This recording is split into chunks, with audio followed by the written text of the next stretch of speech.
All right, we're starting even if everybody's not here. So you have a lot of papers that I gave you. You can put them all in your desk. But you have a desk.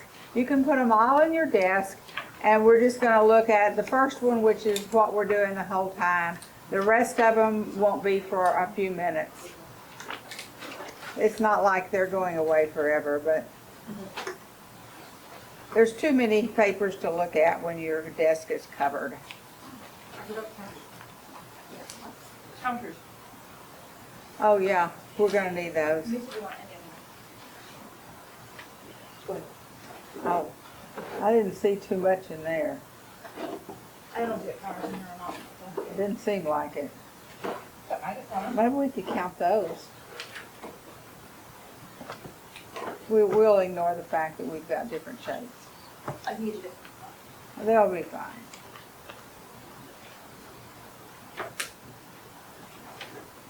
Oh, you will have to go get something.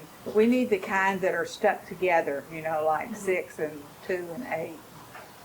We need some of those, at least a couple of those too. Okay, so we've done Monday, and we actually covered everything on Monday. So today our plan is the blue talking letters. Then we're working on counting to a number, touching, counting, give me, all those things. And then comes the new part, all this warm-ups and phonological awareness. We're going to look at the charts, we're going to read it, we're going to practice it, we're going to see how it goes with Distar and put Distar with it. Now, to be truthful, I'm not even sure of this in my mind because I haven't actually had to do it. I've just copied the papers, I've just read it, I've just looked at it, but figuring out exactly, you know, like this lesson you do this and this lesson you do this, haven't done that yet. But I have an idea, so we will work on that together and understand it. And then probably when we get through with that, or maybe when we're still in the middle of it, I don't know, we'll take a break and then we'll come back and work on bucket work. And I have buckets over here, and I know, does Waller have buckets? Yes, ma'am. I'm setting them up right now. Okay. Red Apple's always do, but we're doing the 3, 2, and the 1 bucket. So right now. everybody will have buckets. Yes, ma'am. And are they gonna have, I don't know if they have the same kind of things, They do. the same She brought me kind. stuff from over here so that we could, and she gave me a list and we So put it you're gonna together, have and it. Yes, ma'am. All right, so everybody will have a bucket. And when you get the bucket, like when I took it home, it looked very different from what it did 20 years ago, you understand? Because they require more stuff and newer stuff. And Miss Green made a lot of stuff. And so it changes. And the first thing I had to do was go through and figure out what everything was. Thank you. Because even if it says do rhyming to, there's like 40 objects in there. And if you're in that morning, you're trying to find rhyming to, it might take all the rest of the circle time. So the first thing you're going to do is look through it and try to find the things that we're going to cover today in your bucket. And you can't just look at the pictures, there are the objects in there. Thank goodness, they're labeled with what they are. So you can tell what it is and whether it's 1 or 2 or whether it's rhyming or go-togethers or whatever. And then we'll work on how to use it. But first you have to be able to find it, and then you can use it. And I'm if trying to do that the day before, like at nap time. yeah, Get everything you ready have for to tomorrow. get it ready the day before. You absolutely will not have time the day of class. Before you leave, you need to have everything for your teaching the next day ready. Now, if you need to study something, which I often had to study, then I take it home and study it. But the materials need to be on the shelf or whatever you've got for your stuff and ready to go. So hopefully we'll get through with all that bucket stuff, that group today. And Wednesday we're going to go on to the green talking letters and then paperwork. Then we're going to work some more on these warm-ups and Distar because they're going to take a while. And then the some other bucket work, what's missing, what's wrong in classification. And the fourth day, orange and purple sounds and more bucket work. There's a lot of stuff in that bucket. And then warm-ups and Distar. And the fifth day then is going to be the shelf lessons. And that's the plan, which I should have had yesterday, but no, they were at home. But better late than never, right? So now we're ready for the blue talking letters. And I'm supposed to give you the microphone.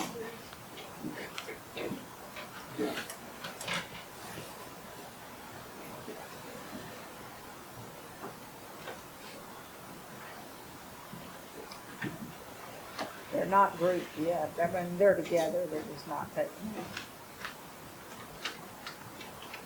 Thank you. Put it on. And I'll go listen. Okay.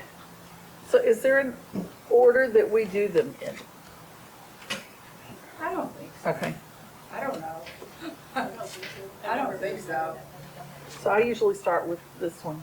I always start with T because I always remember all of it saying it's T. Tea corn. I still. But I do this one and then this one after it. I put those others in order because a lot of those pictures in the red box, they tell you little man, and we haven't had a little man. He's in this group. Yeah. So I changed it. It said little man did this. I changed that to little lady. So because, and I put little lady first, so when it said little lady, they would know what it was. Yeah. That's why I do this one before this one. Uh-huh. Okay, one day, Mommy was in the kitchen and decided to make donuts for her children. And she got her dough and she cut a big hole in the middle of it. And then she popped the dough into the hot grease to cook that donut. And the donut got very big and nice and brown. And when Mommy brought him back out of the grease, it felt so good because it was cool. And he said, ah. Can you say that with me? Ah. Ah. Well, one day, Donut caught a cold. And he had a bad cough. So he had to open his mouth to cough. And when we cough, we cover our mouth. When he coughed, he says, "K." And that way I tell them that they can feel it. K. Can you say that with me? K. Okay. Well, little man and little lady have a puppy dog. They've got lots of pets in their yard, and this is their puppy, and he likes to play with a ball. He likes to stand here on his back legs, and here's his head and his ears up here, and he puts his front paws in front and holds his ball. And when he plays with the ball, he doesn't growl really loud, but he says, bruh, bruh. No? So it's Think not of a word r. that ends in R. Let's go with roar. So just Okay. Because I thought it was r to get them to blend into, okay. So he has a friendly growl that says because he's having fun playing with that ball up here. That sounds like you are. This is a really hard sound. It is. It's Miss a Fogger hard- went over this with me for like a week. She was like, look at my mouth. Okay. Okay. Well, I'm glad I'm learning this then. I mean, don't worry that we're correcting you. If I make No, a mistake, correct me too. Okay, we finally get to see little man. This is little man. And he likes to wear his daddy's clothes. He's got daddy's big shoes on right here. And he's got daddy's hat on right here. And daddy gave him his watch. And when he listens to the watch, it says, t, t, t. Can you say that with me? T, t, t. Okay. To me, this is the hardest one because they don't know what a sewing machine is anymore. But mommies sometimes have a sewing machine. This mommy has one, and it's sitting right here, and it has a stand that it sits on. And up here is where the string and the thread goes, and the sewing machine comes across here, and here's the other stand. And when mommy is sewing on the sewing machine, it says, and I usually kind of, like I'm pushing the clothes Top mine through. like this. I myself like needle. Yeah, that's what I'm talking Oh, about. okay. And so I do. See, like I guess because I sewed, I feel like I'm sewing and pushing the fabric through. Mm, And if they really don't know what a sewing machine is, which they probably don't, if you could have a picture of a real one from a magazine or I have- online, you can find a I have a picture. portable sewing I machine. have several sewing machines at home, I can bring them when we do this out. Because it would, I'm fine with just like a picture. I mean, there's so much stuff we teach that they don't, like record player and record don't go together, so they don't know they that don't know what anymore. a record player And is. so, yeah, Oh, they're coming back, so. I know. Yes, they- So do I need to go through them again a second time? Okay, what do y'all think? You're the child, what do you think? Yes. I think it was good. Yeah. Right. Besides the one room, I mean, everything else. As a Okay. child, yeah. Like, are you asking like for circle time, or just for us to get? For a us right now. The letters. For us right now. As a child, we would go over Yeah, like 3 yeah. times, right? Right. And so then it would be cemented. But I mean, I'm familiar with 3 times. And I can sit with Miss Scala at some point and help her. I'd say, in the first, you didn't really say the sound enough time for them to remember it. Oh, yeah. I Okay, mean, because saying it one time, you know what a child's attention is? And if you said it once and their ear was tuned to something over here, they missed it. okay, So you need to say it at least 3 times and have them practice it at least 3 times so that they get it, and especially the child that's playing under the chair or okay, okay. fidgeting with it. So go ahead and do them all again then? And the very first time, or at least the second time, you need to make sure you're covering up the capital letters and that you're showing them this. Okay, at the yeah, I forgot bottom. about that, okay. You don't have to go into as much detail, but you need to show them, this is another way this one also Okay. says. I have Okay. a question. Whenever so the way that I learned it and the way that I've done it is whatever I'm doing any of the letters, the list of words that are underneath it under the story, I've always done like for I'll be like can you hear it? To bliss. Are we supposed to be doing that later, or is that because I've always started doing that? I'd say that's up to you, but I would say it's a good thing to do at some point, not necessarily, because the first day is so long Long, Yeah. when you're introducing It's it. a lot of information, Yeah. like because everything is new. And you're having to do it 3 times and go through it. And then you need to go through it again immediately when you're teaching Mhm. it. Don't wait till the next day. By that time, their minds are gone.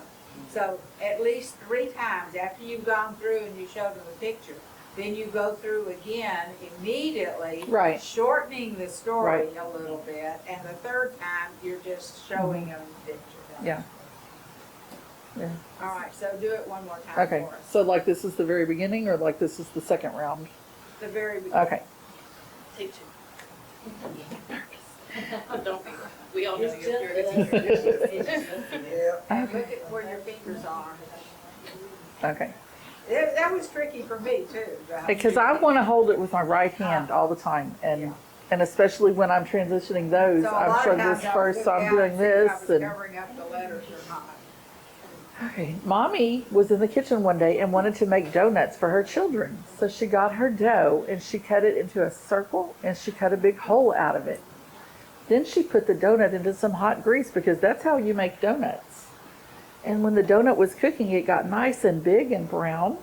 And when Mommy took him out of the hot grease into the cool air, it felt so good. And he said, ah, ah, And make it sure Ah. this sounds interesting. Ah. ah, Is that his ah. mouth in the middle? Yes. Mhm. His mouth is open. Can you say it with me? Ah, ah. And down And I here is say- another one. When he gets out of the hot grease, what does he say? Ah. Okay. And here's another donut. When he came out of the grease, what did he say? Ah. And another donut. He says, ah, when he comes out of the hot grease too. Okay, one more thing. I'm sorry. No, I want to learn. You're reading the card. Mm-hmm. Because I don't remember all of the stories, and I Well, want to make You sure. should have seen me, how long it's been. I said, what is the story of this? Who is little man? But you have to practice that ahead of time so you don't have to read the card. Well, because I wanted to make sure I was getting it enough so that everybody else is on the same page. Because I probably have done it a little different as far as the story. Yeah, well, we all do. Everything's a little different in every room. But still, the sound is something. Right. Well, one day, Mr. Donut, little Donut, caught a cold.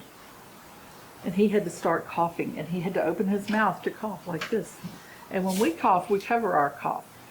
When he coughs, he doesn't cover his, but we can cover ours so that we can feel it. And when he coughs, he says, can you do that with me? Can you feel that when you cough? What happens when he coughs? This little donut, he caught a cold too, and he coughed. And another donut that caught a cold. What did he say when he coughed? Now, that was very good. Okay, thank you. Don't you think? Yeah. So do we have to do What's the hand? funny Is Have every to time do that the I what? teach, like the hand, I I've have never one of done it those. like that. And the whole time, like every time it does, oh, that one's. You don't have to. It does help them remember the sound though. Because that when I would, Teresa Wilson trained me on all this, and she told me that. That way they're feeling that sound, Right. feeling that Puff. rush of air, puff, yeah. And I've always done that because that I guess helps them differentiate the two. But the only thing I say that when you go to felt that I say take it away. Yeah, when you go to bed. Yeah. Because otherwise they'll be. Yeah, because those then we're not Yeah. with the felt we're not hitting the drum. Yeah, Yeah. all This is the just to movements help go them away. remember to start with. And any physical motion that you're doing always helps the child remember. Mhm. And I had a few testing they would do it. Oh, yeah, I guess I figured they'll grow out of it. they will, but it's a memory crutch. A little man and little lady have a lot of pets at their home, and they have a puppy dog, and their puppy dog likes to play with the ball. He stands on his back feet right here, and he sits up, and here's his head and his ears, and he's got his front paws in front of him playing with that ball. And when he plays with the ball, he says, "Rrr," like that. "Rrr, rrr, rrr, Think of a word that ends with an R. rrr, rrr, rrr, R. car, rrr." So what does he say when he plays with the ball? He says, "Rrr, rrr." This little puppy is playing with a ball. What does this puppy say when he plays with the ball? "Rrr, rrr." And this little puppy plays with the ball too, and he says the same thing. What does he say? "Rrr, rrr." That one's going to be hard for me. Oh, little man likes to wear his daddy's clothes, and he's got daddy's big shoes right here, and he's standing up in daddy's clothes and daddy's big hat coming over here, and daddy even gave him a watch. And when he listens to the watch, he can hear it ticking, and it says, "T, t, t." Can you And I make that use ticking? them. I do sometimes, I do this on my wrist. That way Yeah, it goes. because I used to do it like this, and or I guess so that would be like. So what does Daddy's watch say when he's holding it? And here's another little man, and his says. And another little man with Daddy's watch.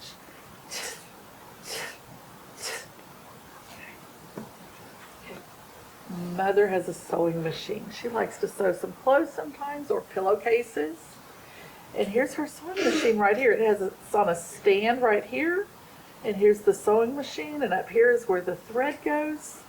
And when she's sewing, she pushes the fabric through it, and the machine says, mm, mm, mm. Can you help me make that sound when the fabric goes through it? Mm, mm, mm. What does the sewing machine say? Mm, mm, mm. And there's 2 more sewing machines down here. Here's one right here. It's a tiny sewing machine to make tiny pillowcases. And another sewing machine. So what's the trick to teach them the difference between N and M? I tell mine to take, like, look at this cup. It's your This is mouth. a, I tell them to put the tongue in the top of their Okay. mouth and make the sound. This Like, one's put the a tongue in the top and then do it. And that helps them to put their tongue at the top of their Okay. mouth and then do it. Because mine struggle with that, and then they struggle with N and H. Oh, Is yeah. just the seeing them. oh, you know what I tell, so I changed One this have a one line and on one. H. That's fine. So what I did, because they weren't like they weren't, I didn't feel like they were grasping that it was a woman in her dress. And so I said it looks like a chair. And I said, whenever little lady sat in the chair, she was so tired. And she said, and so that they all got H whenever they left my class. That's a good idea. Yeah, at first it was like a chair. Yeah, because it looks, well, it does. It's It about does the look back, like a chair. and it I can't even say that word right now, but y'all know what I'm saying. Yes, from N and H, because Yeah. it's got the back of the chair. Yeah, that sounds good.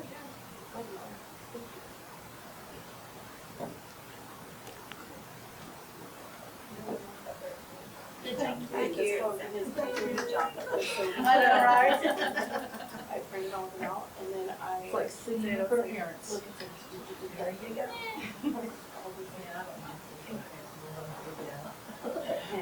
I don't sing. I don't sing well. Like that. Right. Yeah. That's it. That's the trick. And sometimes I'll go stand behind the parents at open house so I can get a movie when the kids are watching the game. But the parents can still see that. Okay, so now I want you to get your book out and find the section on math.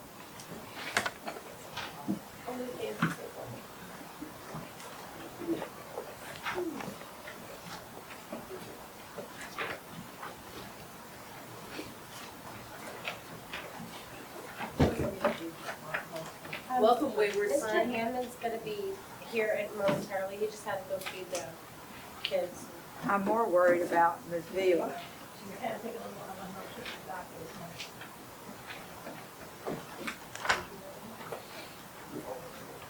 So it's the very first page, I think, in math.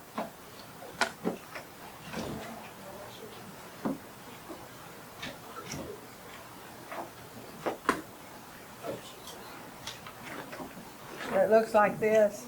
It doesn't have all this writing on it, but It's got, the first line is 90% of the 90% of class. 90% of the Okay. class, yeah. Yours probably looks more like mine. Without the topper. Yeah, mine's fancy. It's got color on it. Got color on it? Yeah. Bells. It's got orange. Yeah, bells and Oh, stuff. it sure does. Bullets Mine and does too, yellow yeah. bells. Mine's got That's orange. the newer one. Cockle shells all lined up in a row.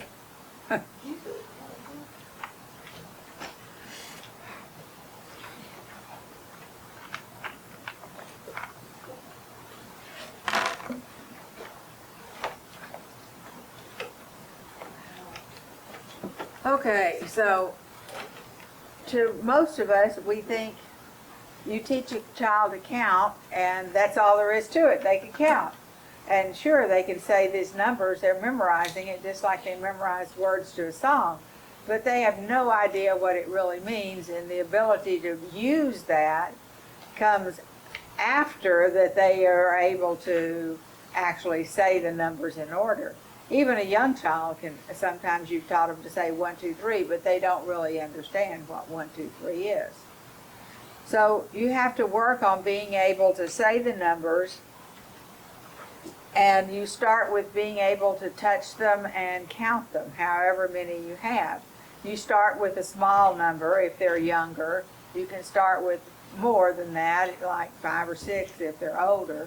And if they've been here before, of course, you're working on more. So it depends on if they're a brand new child, if they've been here, how old they are, how many objects you're going to put out.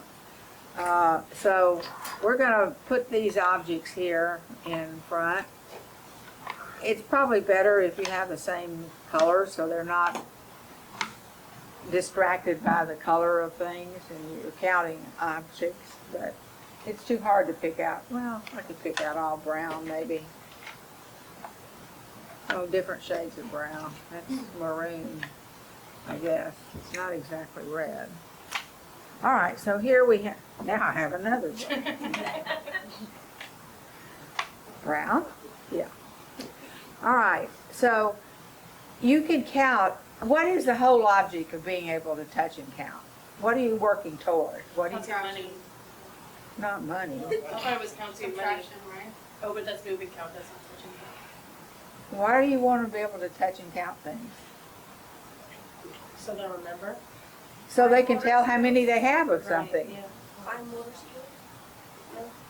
Okay, if you said, I need 5 apples, do you want them to be able to touch and count and give you 5 apples? Yes. But if all they do is say 1, 2, 3, 4, 5, that's not going to help them at all. So what you want them to be able to do is understand what you're saying, be able to bring you that or give you whatever you want. Go get me 2 spoons out of the silverware drawer. Do you want them to bring you the whole spoons? No. You want them to be able to count to and give it to you what you use. You want them to be able to use that in practical life whenever they're living and asked to do something. And for testing, they need to be able to do it, so you see. A lot of children earn pennies.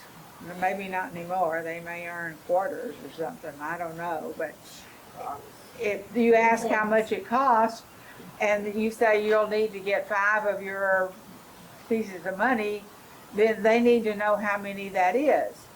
Whatever it is that you're doing, so often we use numbers to tell us. It's 3 days until your birthday. What does 3 days mean? Nothing to a child. I mean, you go to sleep, you wake up, that's how you tell it to a young child.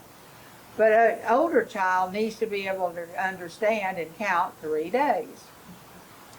So if I put all these right here and said, all right, count those for me, they'd go 1, 2, 3.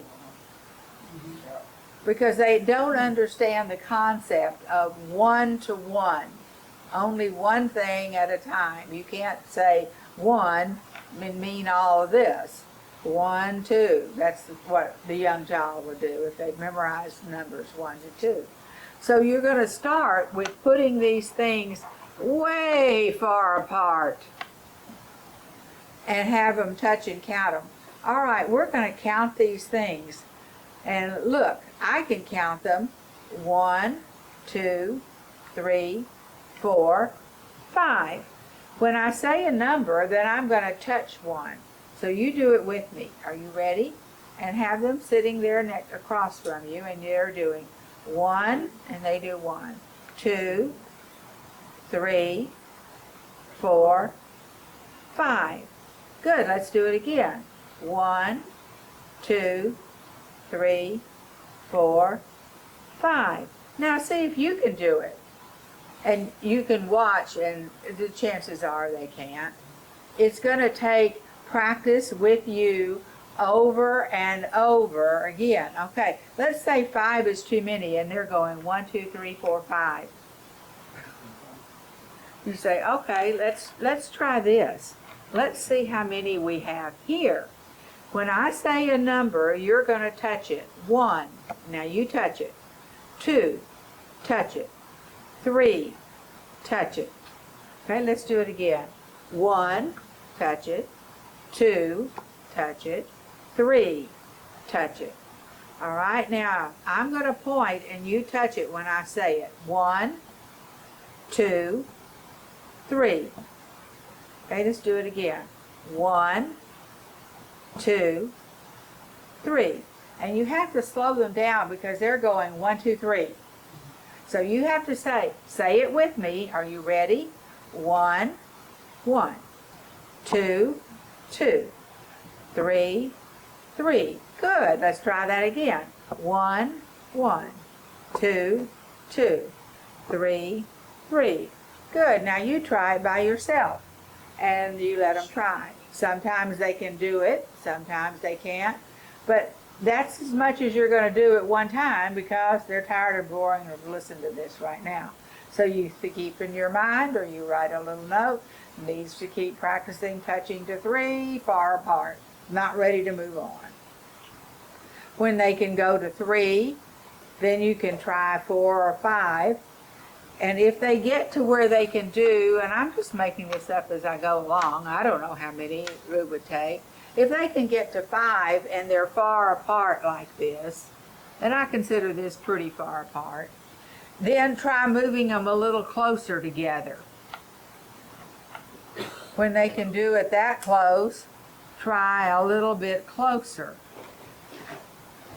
Okay, so every time you're making it harder for them. So you're still going 1, 2, 3, 4, 5.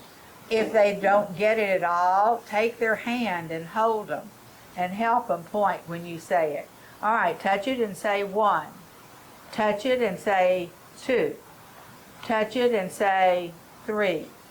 Touch it and say 4. Touch it and say 5. So you can hold their hand and tell them exactly what to do. And they can practice on their own, but it takes a while before they understand the object. And this is especially young 3s. They don't get this touching and counting for a little while. But it's a skill, and if they've had to do any at home, they may be able to do 1 or 2, but after 2, they're lost. They know 1 means only 1, and sometimes they understand the concept of 2. But anything other than that is many, just as many as I can. That's a big number. That I'll just give you all of them. All right, so the first thing you're going to do, okay. When you're sitting opposite like that, am I supposed to go right to left so that they are going left to right, which is the whole progression with reading? That's what I was always Yeah, taught. Anything. I guess Okay. so. And it, depending on the child, you could have them sitting right next to you. And if they're a real young child, they could sit right in front of you in your lap, Right. sort of, But when you're do counting. it to where when they are When they're doing it, they're it doing is right left to left. Yeah. I hadn't thought of that. Good point. I'm so used to doing what I'm doing here. Now, I if think I'm Father Abraham right arm yeah, because they're looking at me. right. That's very true, and you have to be aware of that. Okay, so the first thing you're going to do is far apart and then close together. And then it says if they're having problems, you count and have them touch, do the opposite, then you hold their hand and count together. Now, we're never going to touch and count past 40 or 25 for 3-year-olds. As you get to this and they can do this better, then you're going to move to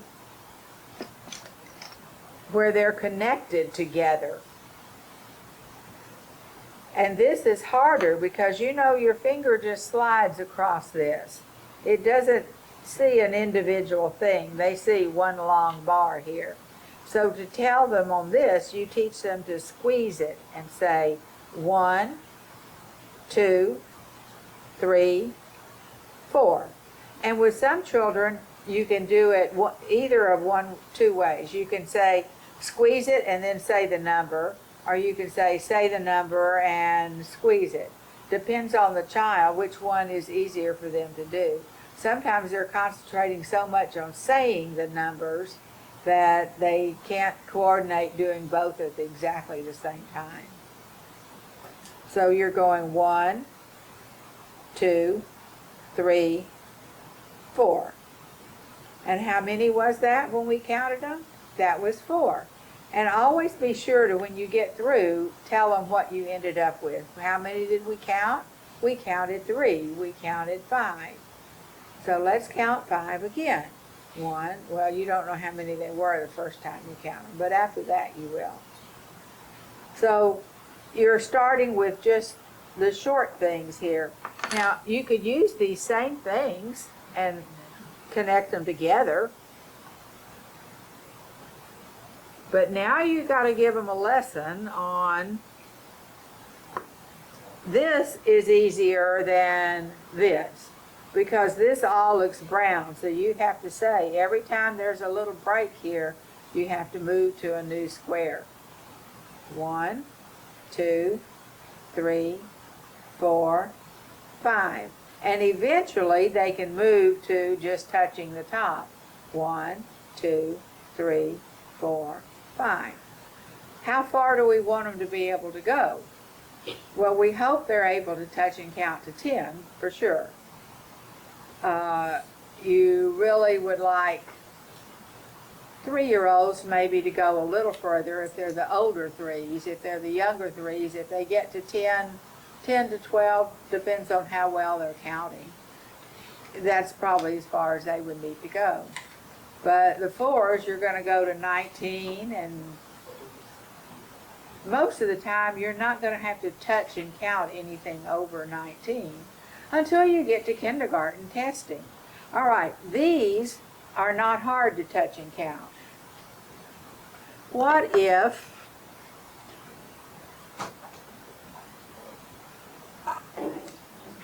you had little tiny circles like this?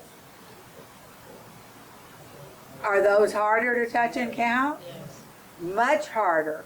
So you go from big objects to smaller objects to tiny objects to objects that are connected together. Now, the 4-year-olds have a 100 board in their class, the little 100 squares. Yes, All right, so that's what we're working toward, being able to count. That 100 board with those little tiny squares that are connected to each other. It's about Like the plastic thing. like about this size, I think, don't you think? What you talking about, the plastic? Yeah. No, I don't have it. Yeah, I don't have that either. You're talking about the 100 board? No, just the individual little ones. Yeah. Not the big board. You don't want the phone. And that's what they're gonna have to count in kindergarten for their testing. And there's 100 of them, but we don't have them count to 100. We get tired of that. They only have to get to 40. If they can get to 40, that's good. Now, what is the problem here is here is your row. And this is not necessarily going to be 10. I'm just drawing lines. So when they're touching and counting, often they're moving their finger without touching it. And they're going 1, 2, 3, 4, 5. Or they're going 1, 2, 3, 4, 5, 6, 7, 8, 9, 10, 11, 12. And they've lost the row. They don't know what row they were on. They just move anywhere down the page. So you're trying to get them to go across a row and then start again on another row.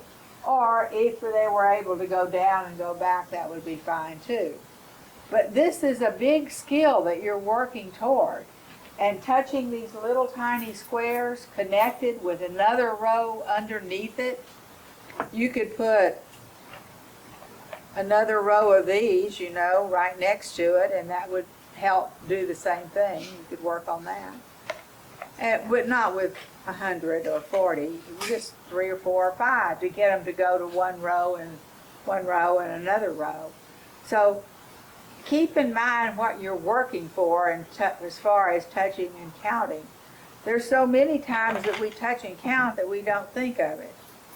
I was looking at, I made this page. I don't have it somewhere here. I don't know where it is. But I was figuring out all the pages in this workbook. And as I got through with all of them, I'd written down the topic of the page and which pages had that topic, and they were all scattered, took the whole page. And then I thought, well, how many pages do I have altogether? Then you have to go back and touch and count all those pages. And if you don't touch and count, your eyes lose track of where you are. So you're using that skill all the time, but not necessarily all connected like this. But you do have to go up and down. So that's what we're working toward. Okay. And they'll, like at snack, when it's goldfish or something, they'll do it. They'll sit there and play and don't realize they're counting and learning. Right. They're counting their goldfish. Which is a good thing to Right. do. The touch and count goal for a 4-year-old class is 19.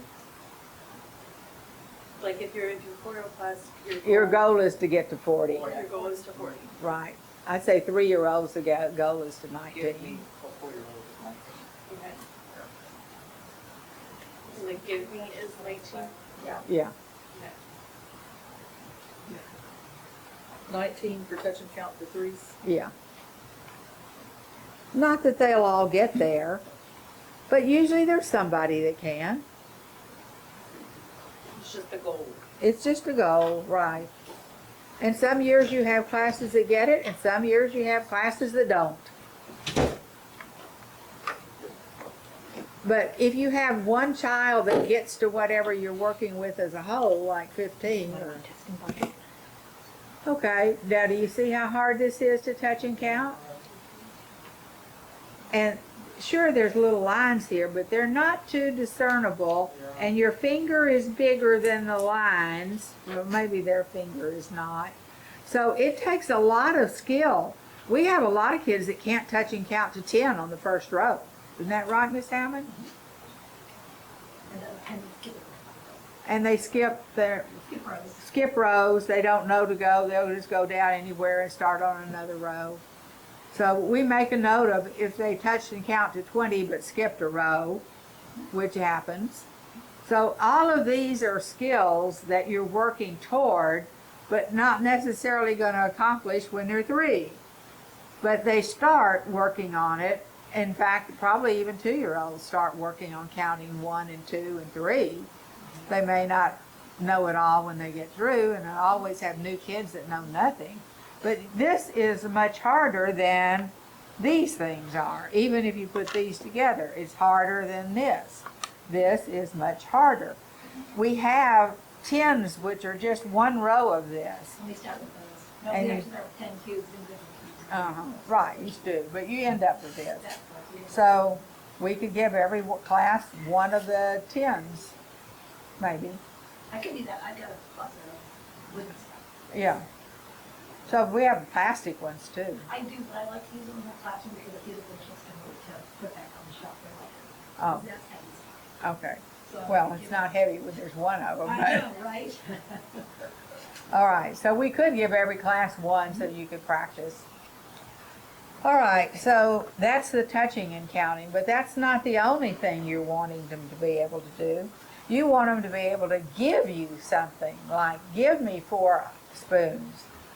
And if you're doing this, this is the individual ones, see? Yeah, fantastic. This is what we use for testing the kindergartners. So they're testing with these tiny, tiny things here, and we're asking them to give me. Okay, they look tiny, but these seem tiny to 3-year-olds. So, So should the portals be expected to count the little bitty ones at the end of the school year, or is that going to be like a kindergarten? I would say they should be able to count to 10 of the little ones. I wouldn't expect them really to be able to go any further than that without training. That's what I was about to say. Some will get it. I think that we should get it because I kind of feel like it's unfair to test a child something they never seen. Yeah, Cause so if we get it to at least introduce it to them so that when it gets to them, it's happening. right, They've at least seen it before, yeah. you know. We don't, but we don't start school year out there. Start the school year on that. No, they don't. They do the individual, I do like 5 cubes. Right. I do the cubes, though, I started. That's what I'm talking about. Yeah. So we need a test on little cubes. Yeah. They can have little cubes. Little cubes. Yep, you have to be careful that they don't swallow them or put them in their mouth. So 3-year-olds would never get little cubes. They would eat them. I've loved I have. it.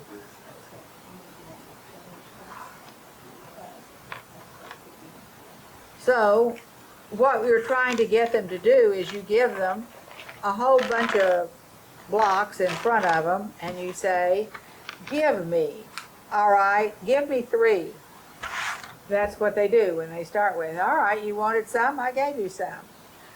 But if we worked on touching and counting, now we've got to work on moving and counting, and that is a whole nother step. It's one thing to touch and count when they're fixed and they're not moving around. It's another one to be able to pick it up, move it, and put it down somewhere else. So there's things that you do to help them. it says use all the same color objects, which now I've taken away all my brown ones, but we'll play like these are the same. And you're going to work on showing them how to move and count. And sometimes if you have in your class, I doubt you have a fence, but you might, or a truck, or a car, or anything. You could use a marker. A lot of times I use my hand. Yeah, and the, So we're gonna play like these are sheep, and we're gonna jump them over the fence. So every time we jump one over on the other side, we're gonna say the number. So you pick it up, you put it down, and you say 1. You get another one, you pick it up, put it down, and say 2. So to start with, you're showing them what you're going to do. Pick it up, put it down, and say 3. And you're not going to start with this many for sure. 4 and 5, 6. So what did we do? We moved them on the other side of the fence. They didn't like their home. They wanted to go eat grass on the other side. So now they're over here. And this grass looked so good, but now they think maybe that grass over there was better after all. So now they're ready to go home. Are you ready? Let's count them home. Pick it up, put it down, and say 1. Pick it up, put it down, and say 2. And 3, 4, 5, 6. Okay, when you practice this, vary it. So you pick it up and you say, all right, now we're going to put it down on the other side and say 1. So you're holding it a little longer before you say, where is it going to go? It's going to go over here, and we'll say 2. And now we have 3, 4, you can't say the number till we put it down, 5, 6. And this time you might go fast. You put it down and say 1, 2, they're ready to go home. 3, 4, 5, 6. So you're trying to get them to know they have to pick it up, but they can't count it until they put it down. Most of the time they'll do 1, 2, 3, 4, 5, 6. And so it's like we're still on 1, 1, 1, 1, 1, 1. There we go. Now we'll get this one, 2, 2, 2, 2, 2. There's 2. 3, 3, 3, 3, 3. We got 3. Is everybody over here yet? No, we've got some more. We've done 1, 2, 3. So then we'll do 4, 5, 6. And you can practice doing the counting, and they move, you move, and they count. You hold their hand, whatever it takes to get them to do it. You could do it going a different way, going this way, going, forwards or backwards. And it's good to go both directions, forwards and backwards, to the right and to the left, so that they get used to moving in either direction, forwards, backwards, right, or left, when they're moving their objects. So when you start that, you're going to be moving all of them, rather than having 6 of them there and say, give me 4. Right. We're going to start with Start all. Okay. with moving all, because they're not ready to do count out 4 and move 4 yet. Just the moving is a hard thing for them. Very difficult. Because their mouth is saying the numbers, but their hand is going at a different speed than their mouth is going. You can guarantee that. So the whole idea is to be able to give you 3, without offense or anything. But before they can do that, they have to understand you pick it up and you put it down and you say 1. And eventually, we're working toward being able to give me 3, 4, 8, 10, whatever I ask for. But before you do that, you've got to go to this next step, which is count and stop on a number. There's a lot of children and a lot of adults. If I said to you, sing the Star Spangled Banner and stop on the word banner, so many times you just start singing the whole thing. You're not thinking about what you're singing. It's a rote thing that you're doing. And when you're asking them to count to 10, they go 1, 2, 3, 4, 5, 6, 7, 8, 9, 10. Okay, they're not really thinking about what they're doing. So the next step is you have them say, we're going to start on 1 and stop on 4. Okay, you say, we're going to start on 1 and stop on 4. Are you ready? 1, 2, 3, 4. And you're going to know you're going to have kids that go 5, 6, 7. And don't make your voice stop. That's a clue to them. Now you can say 1, 2, 3, and you know you're going to stop. But if you make your voice sound like you're going to keep on going, then they don't know when to stop. They have to do the stopping. So we're going to stop on 4. 1, 2, 3, 4. And you're going to have kids that go 5 and 6. And most of the time I do this with them. Forgot this, but now I remember it. Okay, we're going to stop on 4. What are we going to stop on? 4. What number are we going to stop on? 4. When we get to number 4, what are we going to do? Stop. All right, let's see if we can go to 4 and stop. You ready? 1, 2, 3, 4. Yay, we did it. And a lot of times they don't. There's always 1 or 2 that go 5, 6, and everybody turns and looks at them. So you have to keep practicing stopping on a number. Stop on 3, stop on 6, stop on 2, stop on 9. Stopping on 9 is hard because they want to get to that 10 that's at the end. As they get further along, the older 4s, stop on 13, stop on 18. And it's just a thing that they're rattling off, and it's hard to stop on this. A lot of these lessons that we're doing, you're doing in group, but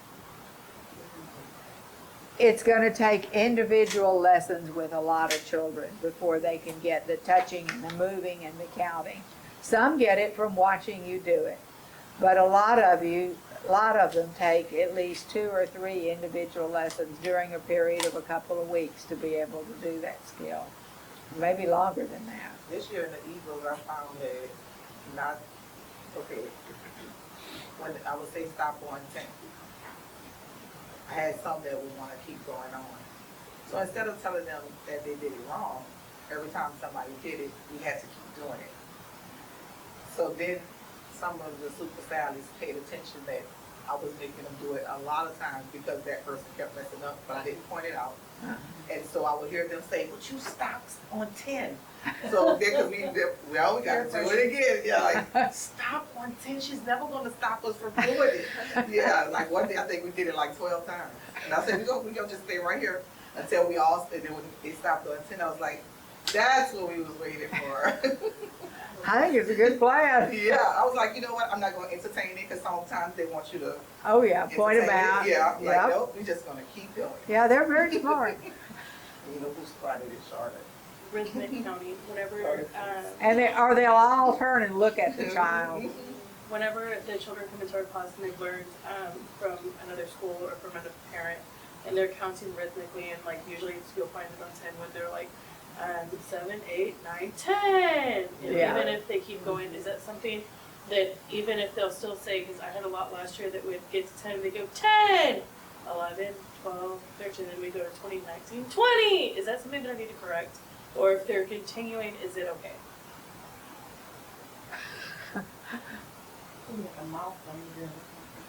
It is a milestone because when you count by tens, 10, 20, 30, 40, And I would say, I was say, because Goose, I was just telling the story that in my first year of teaching, I did that.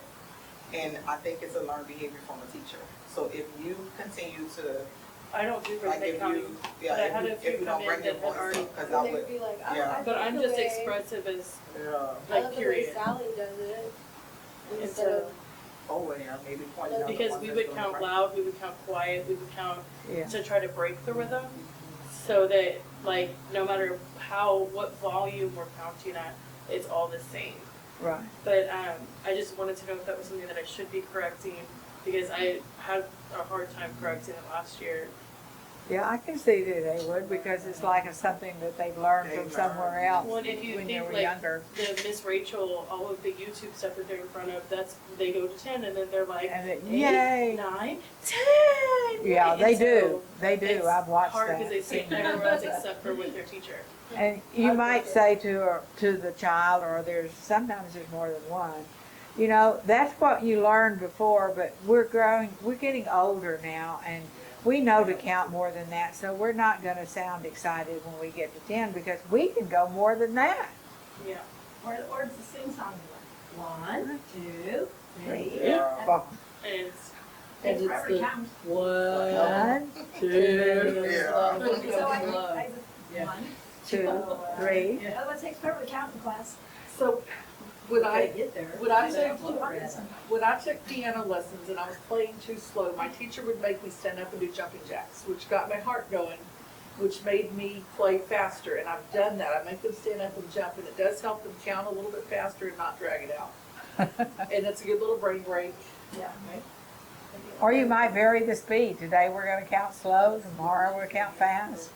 This time we'll do loud, we'll do soft, we'll do whisper. Whisper's a good one. Teach them to whisper. so if that we've done that too, and then we'll go. So we were close with our teacher, our sister teacher at the club last year, and so I would go, tell the Cubs, we're gonna go so quiet they can't hear us. And they would go, oh Cubs, we're gonna count to 32. You count with us? And so every time we would start, then she would join in, and their class would do it. We would do it together. And so, do you think that it's a problem, or do you think that? I mean, I'm not going to teach them Rhythmic County, but if they're doing it and they're still understanding the curriculum, is that something they'll get docked for later? No. Okay. I think they'll outgrow it. Once mine have it and they're good at the counting, we'll do it. We'll count 1, 2, we'll count like a fish, or A mermaid or count like a dog, or a cow, or whatever. But that's once they got it. Yeah. We just kind of keep it fun. we've done, so we do our Monster Boys, and then we've done like a mermaid. Yeah, we're crazy. And I've done that at open house, and I tell the parents. So, in 2nd and 3rd grade, when they have spelling tests and practicing at home, you spell words with them in fun ways like that too. That's where I learned it, with some kind of spelling helps for Nicole. All right, so eventually we're going to get to, I want you to give me 3, and so they can do 1, 2, 3. And I make them put them back. And then I take them all back and I say, this time, give me 6. 1, 2, 3, 4, 5, 6. So that's what you're working toward. And as we do paperwork, when we get to that and we have numbers on the paper, and they're supposed to count the objects or the pictures in a row and mark 3, they need to be able to go 1, 2, 3 and know how many to mark and stop on that number. And they're all smaller pictures. Well, they're not tiny, but they're not, real big pictures that they're doing. So that's what we're working toward. It's just a lot of steps. And too many people think you can just teach a child to start with, all right, give me 4. Well, the child may not be able to count to 4, but even if they can, they can't touch and count. They can't move and count. They don't know how many, what you're asking. A lot of steps in there before they can do the simple thing of give me 4. All right. I think have we done number recognition? Yeah, we did that yesterday. All right, so I think that was, I had less phone calls I have today. a question about number recognition. Are we supposed to teach them like the straight line down when it's done? Because that's what my cards have, yeah. So I wanna make sure I'm not doing it wrong. When I was doing it still doing it, it was like very beginning of the year and we kind of finished Yeah. off the three support, but by October, we weren't doing it anymore. We were doing the other number right. As I said, that's the Yeah, that's number usually, I writing, do isn't it till they start writing it and then I stop because I'm like, how do you do a one? Yeah. Cause like 11 and 20 don't have, 11 through 100 don't have that, so. Are we still gonna be doing the number rhyme? I Whenever don't we're do that doing. for ours. Am I I do supposed the to? lines. So So, did Number- you number use two. The number one on a rhyme, number two, that one, because we did, are we supposed to? one year I didn't have, when I had two, I didn't have the correct flashcards, but I knew that I was gonna be having to test them on it. So I just did my number recognition cards, and I taught it something like that, and my kids picked up number recognition faster than any other year whenever I did have the number recognition cards. And Does that see, make sense? I have never done those rhymes. Okay. Somebody else made those. We're used to, Jerry Ann? used to, I would learn it. Which rhymes? number one on a rhyme. Okay, so the number rhymes, not the number writing rhymes. Right. Those are two different rhymes. Because originally I was taught, we teach them with these, and then you can add the rhymes later as fun. But then that switched to where it was like the talking sounds, and we were using the rhymes and then Like working last year in didn't teach it at all. the non-picture rhymes. Cause I only taught So them I how to didn't- write. I've always really taught them used in the rhymes conjunction with last each year. other. I've never used the rhyme, so I don't know the answer to that question. Well, from trial and error, it seems that I don't wanna do the wrong thing, and then need to know that rhyme. If they don't, they're never tested on the rhyme, it's not important. Okay. It's, somebody, I guess, made that for a crutch for learning, but sometimes it's easier if you don't have Those are the ones crutches. I like, so I was just making sure. So it's okay if we don't use the rhymes? Because last year. That's what I would was like, say. Even before I did those. Can I get some number recognition for us? Health class. You want me to text it to you? You want me to text it to you? Actually, putting out a post-it maybe like like on the computer is a much better way to get it. You have so many post-it notes in there. Most of them are personal. You look like a post-it note when you walk in. It's a post-it note for it. So I think I've been putting here in my margins the things that I need. Right. So at the end of the week. You get the list soon and not wait. Yes, and I don't want Picture to her phone and she has it. Don't give it to her the day before school starts. And I don't think we talked about, did we do number recognition yesterday? Yeah, a little bit, but we didn't really talk about each one. Yeah. But we didn't talk about how to make a 6 and a 9, which is one of my pet peeves. Might not be yours, but a 6 has a curve on it. A 9 has a straight line. So that you can tell the difference between a 6 and a 9. Do I still have the number cards in here?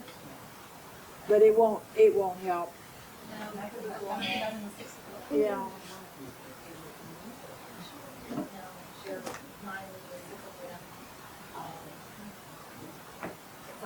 Do you know how many kids confuse a 5 and a 2?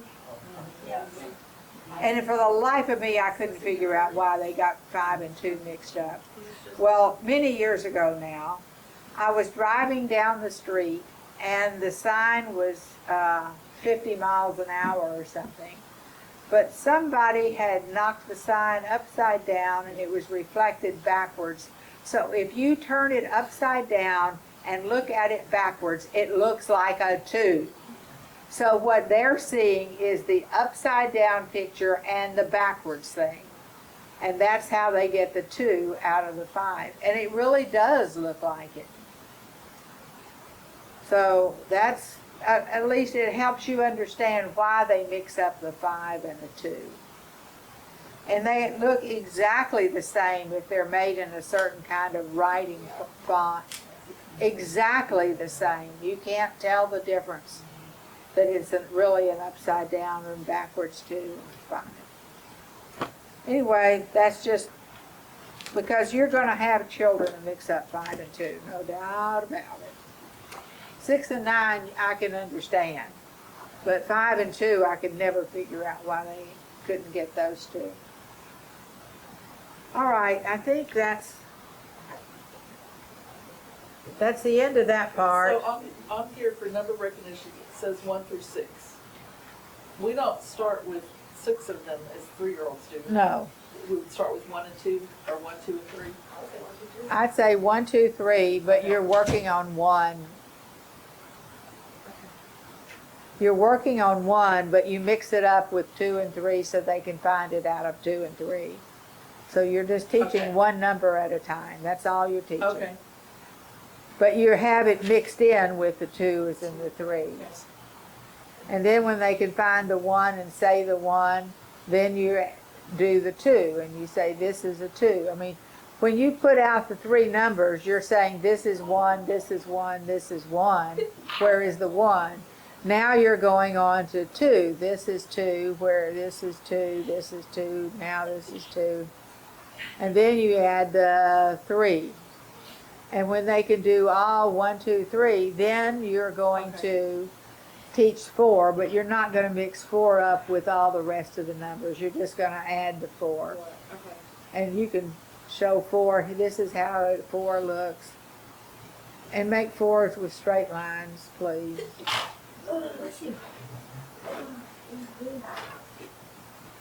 So after you get through with that, you just do one number at a time.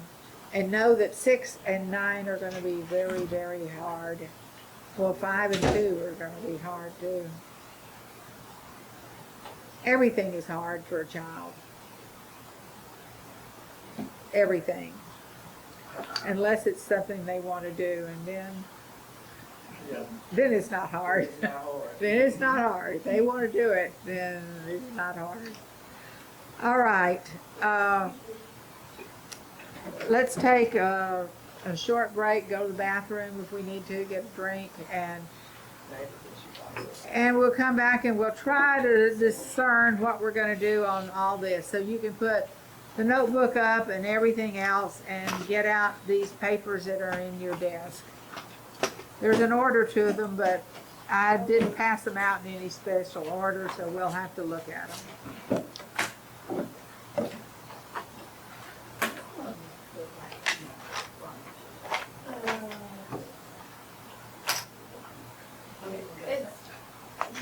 Oh. We did that in the ones. At Waller, we only did it in ones so far. It only went up to Bears at Waller. Yeah. Me and Felicia. One time, she never got me that year that we worked together. Yeah, give everybody one. Give everybody one of those at a 10. It was more for teaching them how to write them, not to write them. Not the 3-year-old. I mean, you They don't can need teach that. them how to write kids too, because you're getting to use their The fingers. cues? Right No, now, I it's wouldn't got do it. fingers in the air, and that's, I feel Well, like that's just maybe like- over 4. Well, I would say though with 2 and 5, they don't get mixed up with those. Like when we do the how to write them, I don't have issues with them mixing 2 and 5 up. Well, they have, the trouble they have Like is with learning. the around and down, and then down the trunk around the tree. They don't get 2 and 5 confused. Yeah, no. With the shoe, in my shoe, and they get them confused. Well, and then they come to me and they say, Mrs. Hammond, where's the shoe? Yeah. Well, we're not using those numbers. Yeah. We don't need, It's they like, don't, I two doesn't forgot need where I shoes. didn't like doing that because they were just the All right, regular well, parts, we're they gonna were pass saying those right. But if a child is really struggling to recognize, especially 6, 7, 8, and 9 are really hard for them, then I'll get a Goose's Rice. And I'll use them to That help 6 and us. 9 helps them, number 6 on his social sit helps them learn what a 6 looks like. And But it's a loop, it's a line of a loop, the 6 over hoop, and then it's a loop in the line. That's it. Yeah, those ones. So those are, they are true. Oh, okay. They are true. Because it's just the drawing. How long did she say we have?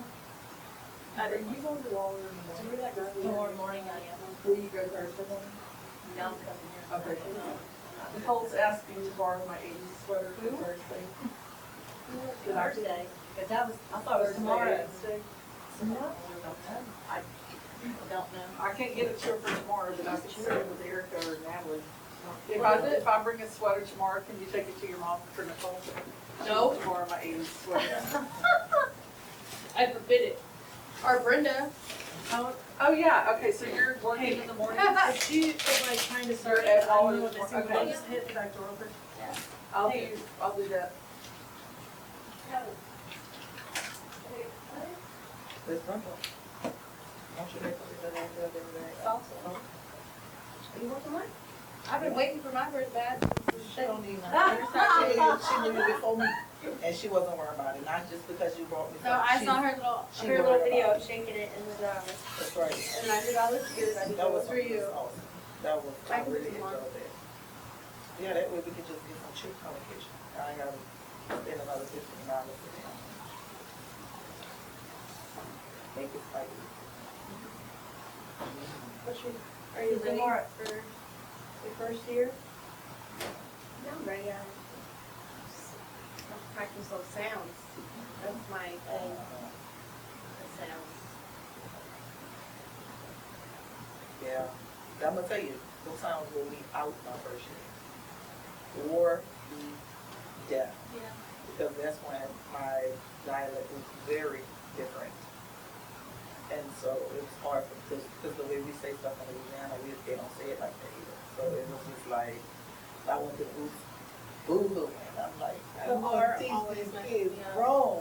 And she was like, no, what you have to do is slow down,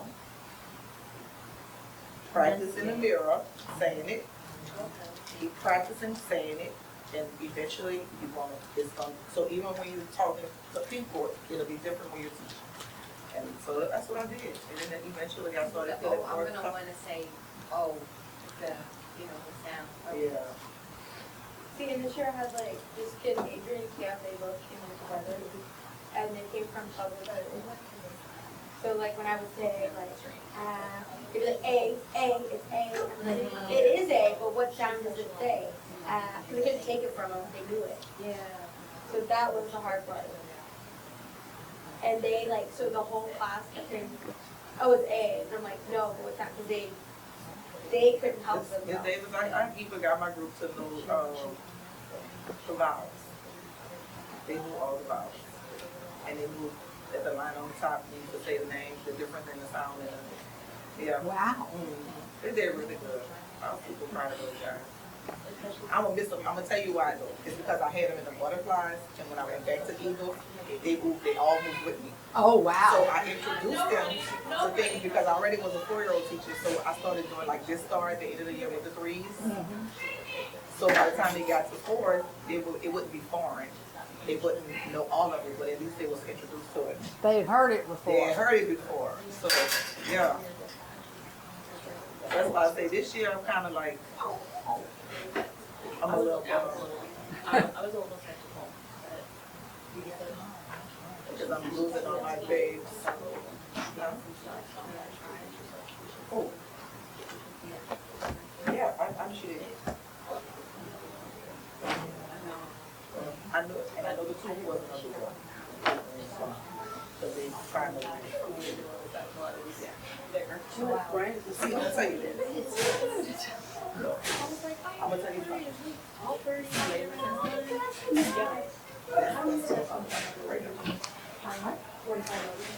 I'm fine motor, but handwriting. Is there anybody? Handwriting, well, for testing purposes, like, they have to cut, something for me, and they have to use a marker and take it out of line. You're using like the regular. We do it, it's like every consider. Ryan does it fine. He does cutting fine. Writing his name is awesome.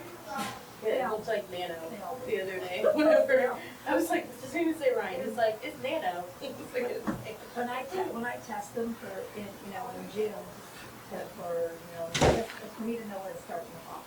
But most of the kids don't know where. We just don't.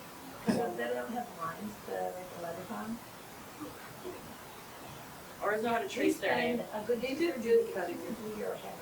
Ryan, so I went to that Right Down to the Box seminar, and whenever I came back, Ryan just so happened to get the flu. And so, but he was like, antibiotics make him crazy instead of, you're like, man. And so he was like, and so I had already gotten all of those rock crayon, and so he was like coloring his little heart out. And then we probably went through an entire stack of construction paper where I just taped it to the table, and he was like, like cutting line after line after line. And so I knew he could cut because I've seen him do it, but I know his handwriting. Well, they have to cut on the line, I mean, that's not just cutting. Yeah, no, that's what I did. I wrote the line. So can I, turn the paper and I have to stick all that. Okay, so I knew he could do straight line. I don't know about it. And then he kind of pushed his Bible, so that was nice too. The kids come over and they don't have anything. I never did that. Well, hopefully, I I mean, never, that's but I wish I had cutting gotten to do and that. then ripping It's it. hard. Well, I use it, All right, You said started to hold it with the edited cuttings, right? To help them not gotta be. okay, we're gonna start with these two papers here, so get these on the top first. So Vera,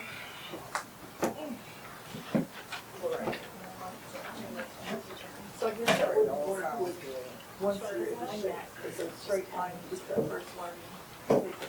Okay. I'm sorry, could I see the picture one more time? The two that are together? The paper. Yeah. I used to love just drafting stuff. tricky terms and phonological awareness. My eyes are not what they should be. Sorry. I see tricky terms on the back. Okay, perfect. It was behind everything. Okay. There's a lot of good teachers on the internet, and the Reading Rainbow or Reading Roadmap has really good teachers. She's wonderful. But there's some other good ones too, and I've gotten a lot of stuff from this other lady. And I can't remember which one this came from. This is Plato to Plato. Yeah, it's Reading Rainbow. Malia Yeah. Colwell. But I think this came from a teacher she had that came on and did a special for her one day. Oh, She has guest speakers that come in sometimes and teach a lesson, and I think this is one of those lessons. I don't really remember. It's been a while, but I was very impressed with it. And the first one might be what she gave us. These are terms that you hear people say. There's front and back, a ton of them, that you might not be sure exactly what they mean. Sometimes they come from a school that uses a different kind of reading material. And like here's the ones that, do you know what the Two Sisters do? No, I've never heard of the Two Sisters. And fry words and literacy centers and phonological awareness and close reading. All these are things that you might hear, but you might not know exactly what they mean. We're not going to go through all of them, but it was interesting to read them. And if you hear one, then you could look it up and see what it is. And then there are two words here that are very important, that the things we're working on is toward the bottom. We have phonemic awareness, and then we have phonological awareness. And in the middle of that, they have phonics. And that's what we're looking at, the three down here close to the bottom. Now, we all should be aware of what phonics is, teaching the children to read by the sounds of the letters and that they make and putting them together. But phonemic awareness and phonological awareness, those were terms I didn't know. And I still can't keep them straight in my mind. But she tries to tell you what they are. So phonemic awareness is understanding that spoken words are made of sounds. So this is mostly listening skills. When you listen, you can hear the sounds. Phonological awareness is being able to hear, identify, and move around the sounds and words. You can break them into syllables, name the first sound and the last sound, and that's what we're working toward, being able to do that when they're reading. Now, this gives a little better, so look at this one. It explains the difference between the two again. The top one is talking about phonological awareness. Distinguish separate words in the sound.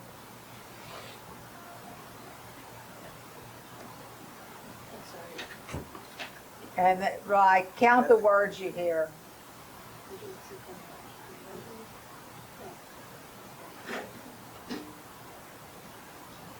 Seems like these are backwards to me.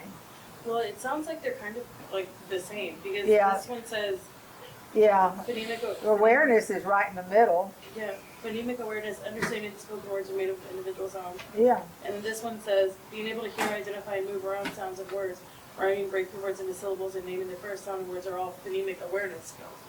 yeah. They're So all it sounds like they're all sort of the same to me. Yeah. They're all about the sounds and hearing and moving. So one of the things you're doing is being able to tell the words in a sentence, identify and produce words that begin with the same sound, like tell about the syllables in a sentence, tell when words rhyme and know that the rhyming sound is the end of the word, being able to tell what the first sound is or the last sound, put sounds together to read a word like we do with Distar blending, breaking apart the sounds, what sounds do you hear, which is spelling by sounds, adding another sound to the word, taking away sounds, swapping out one sound in a word for another. And these are all the skills that they're working toward, that they want you to do. And then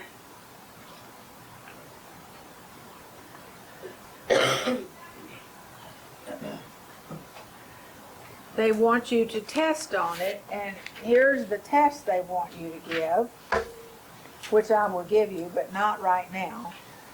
You don't have that. They want you to do these warm-ups, and that's this section right here that we're going to look at. All this was real nice and good things you should do, but boy, it sounds like a lot of work to make all that stuff up. Hallelujah, this lady made it all, gave you 40 weeks, every day of the week, every skill, what you're going to do, what you say, what the children says. You don't have to think of a thing. It's all here. I thought this was the most wonderful thing in the world to have the whole year done for you. Now, will you get through the whole packet in the year? No. 3-year-olds? No. And you probably won't even start it till toward the end of the year. But there are things you're going to be working toward. And the very first one is on week 1, word count. Count the words you hear in these sentences. You say a word and they count them. And the way they've structured this is you tell them what to do, and a lot of them, they have a physical motion to do with it, which helps them be able to do it. So when you're saying count the words, then you're using your fingers to count the words on, so they can do it. And they're counting the words, and then you ask them how many when they're done, or they say it. And last year, Miss Pierre did this with her class, and it worked. We really enjoyed it. And it's not hard for them. They like it, I think. It's fun. It's short. Yeah. Now, how long do you think it took you to get through one little day's section, which is four blocks down? Look like on the Monday, the first square. Yeah. No, all the squares on Monday.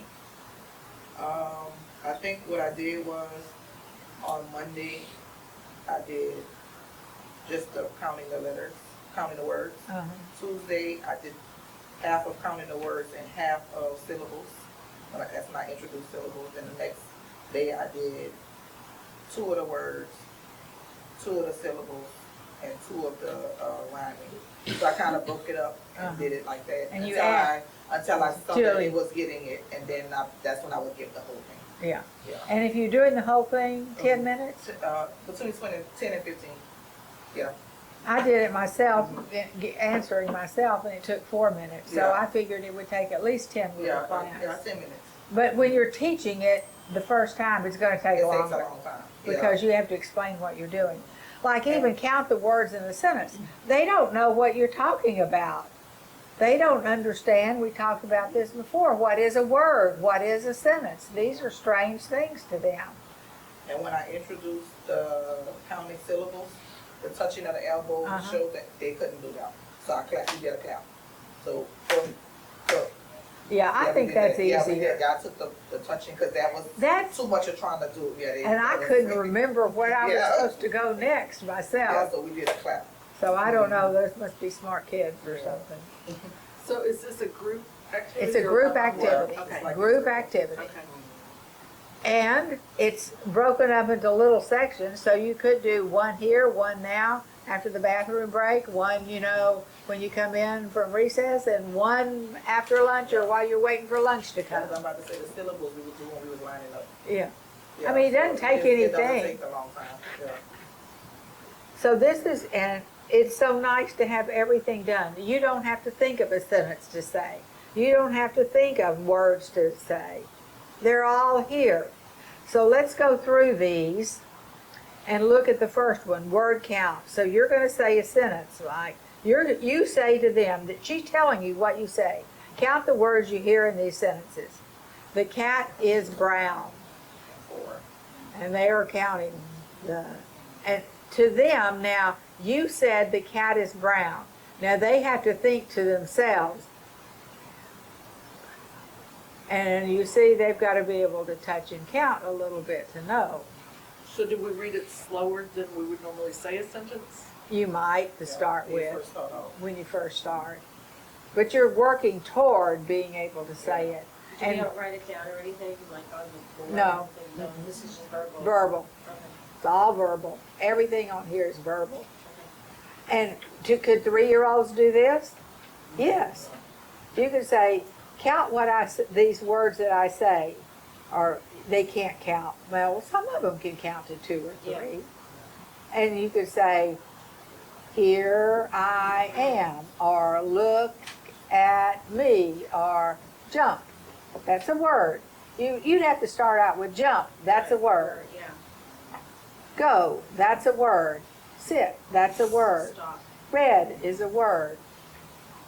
So you'd have to explain to them what words are, but you're also going to have to explain to them what words are in a book. When you're looking at a book, here's a word, here's a word. What's a sentence? Where's the picture? How do you hold the book? I mean, there's a lot of skills in here that you don't think about having to teach children, but you do. Especially a child that comes from a home that doesn't have books or is not allowed to touch them. A lot of times the parent has to hold the book, not the child. Okay, so then we have the next one is syllable count. And I wasn't sure if they could do this, but you said they did it. And you're going to have to teach them how to do it. They don't know how to do it. And you say, it says tap the syllables, but they're saying, she said clapping worked best. Book. So I'm going to clap that. Book. All right, let's do another one. Pen. Pen. That's 1. Pencil. Pencil. 2. How many did we get? 2. Let's do pencil again. Pencil. Good. Lunchbox. Lunchbox. How many did we get? 2. Family. Now this is harder. Family. Let's do family again. Family. And that was 1, 2, 3. Yes. Butter. Butter. Do it again. Butter. And you're probably going to have to do it a couple of times to start with because they're like, what? What? What? They don't know what's going on. It's, David, book wouldn't be 2 syllables? No, book is 1. I thought the a syllable was when you say what it has to have a vowel. It has 1 vowel. You can have 2 or 3. Okay. It has 2 vowels, but they make But it one makes one sound. There we go. One sound. All right. I was always taught how many times your chin moves when Yeah. I taught. That's what That's how you know. we work on that in first grade. Yeah. But they don't They don't quite. know, yeah. Yeah. And then magazine. Magazine. So first you noticed I said the word normal speed, magazine. And then I broke it down and said it a little slower. Magazine. So that you could hear it. And that's all you do. Then you say, we're going to listen to the words I say and see if they rhyme. And if it's the first time, you need to say, remember rhyming, and they may not remember, but you're going to teach them. Rhyming means they sound the same on the end. The last part sounds the same. If they rhyme, put your thumbs up. If they don't rhyme, put your thumbs down. So let's practice that. Thumbs up, they rhyme. Thumbs down, they don't rhyme. So you have to practice a little bit, because physical skills are a little hard. I would say I taught them this way. Yeah, I'm about to Because say. if not, they just kept them up. Oh. When I did that, they put them sideways. Yeah, so I did it. I had mine I did it while they raised their hand, how they put their hand down. Oh, that sounds Yeah, good. that's why I was like, because I tried that, I was like, these thumbs are all over the place. Yeah. And I could only do 2 at a time. I couldn't, they couldn't do like 4. So I tried to break every box in half. They couldn't do half the box of those. So I say hands up, hands down. That was a winner. I think that's good. So listen to the words I say. If they rhyme, put your hands up. If they don't rhyme, put them down. Are you ready? Log, dog. Say it with me. Log, dog. Yes. Pie, hat. Pie, hat. No. Fan, goat. Fan, goat. No. Jet, let. Jet, let. And a lot of times they have to say it to themselves and think first and make their own decision. They can't hear it while you're saying it. They have to repeat it to themselves. Jet, let. Book, hook. Hook. Lake, bake. Lake, bake. Prize, bird. Prize, bird. Car, jar. Car, jar. Plate, gate. Plate, gate. And if I was first starting this, you won't get through all of them, but kindergarten might, I don't know. But I do want kindergarten to try a little of this. Miss Vila, this is going to be your, I've heard, yes, ma'am. this is yours. You're going to be in charge of this. And I'd say, when they get back from lunch, when they're getting ready to lie down, it's a good time. There's nothing else going on. They don't want to sleep anyway, usually. About 6 o'clock. And as they're going to the bathroom, because this takes forever. Anyway, when you first introduce it, you may have to talk to them about rhyming. Listen, log, dog, og, og. They sound the same on the end. Do you hear og, og? So the og sounds the same. So yes, that rhymes. So you'll have to teach them this. You're going to be doing rhyming in circle too. This is not the only time they're going to get it. But this is a short, quick thing. And as the days and the weeks go by, they're going to get better at it. You're not going to get them to do it 100%. And the last section is clapping alliteration. Clap if these 2 words start with the same sound.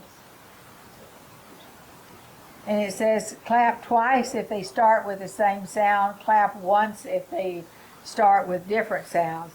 I think that would be too hard to be able to tell. It was hard for mine. You could do clap if it's the same, don't clap if it's not. Right, that's what I would say. Because until they can do that count and stop, Right. they clap, they're just Right. gonna keep on clapping. Yeah. Right. Or even you could, instead of clapping, well, I guess you don't. No?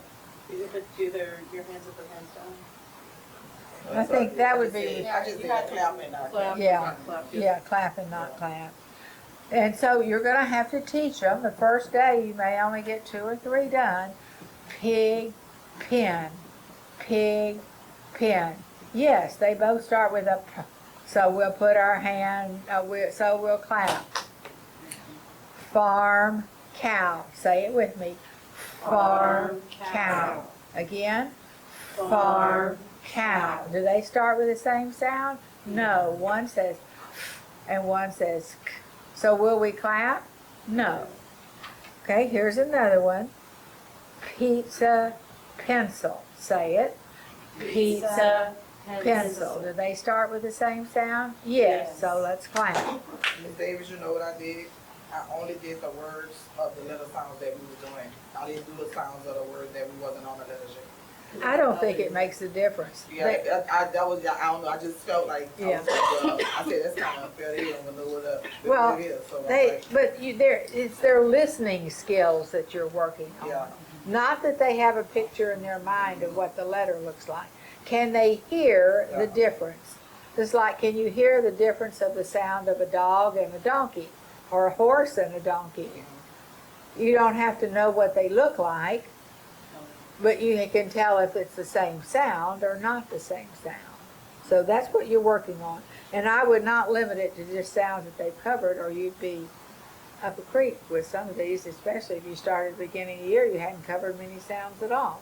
Yeah. It was difficult, but like I said, I was just trying to play with it and Yeah. see what it was. Well, we'll try doing it just whatever comes, and she had a good idea. I mean, to start with, you might do the first 3, and then the next week, instead of doing week 2, you might do week 1 again and do the second half. Okay, Yeah, so and see something like that works better for the Dolphins. Whereas some areas in here, the Dolphins did really, really good the first time, better than the Eagles. So, like, the 2 words put together to make one. Yeah, So, like, the compound list, her class got that, like, right off the bat. Yeah, and mine took a little bit to get it. it just Yeah. depends. Mhm. As I said, every class in Yeah. every year is different. Every class is. All right. Now, if you turn the page over, you get to week 2, and you have word count, syllable count, up or down rhyming, clapping, alliteration. Do you see that? You have exactly the same topics the second week, which means you've taught it and then you practice it some more. All right, now look at week 3.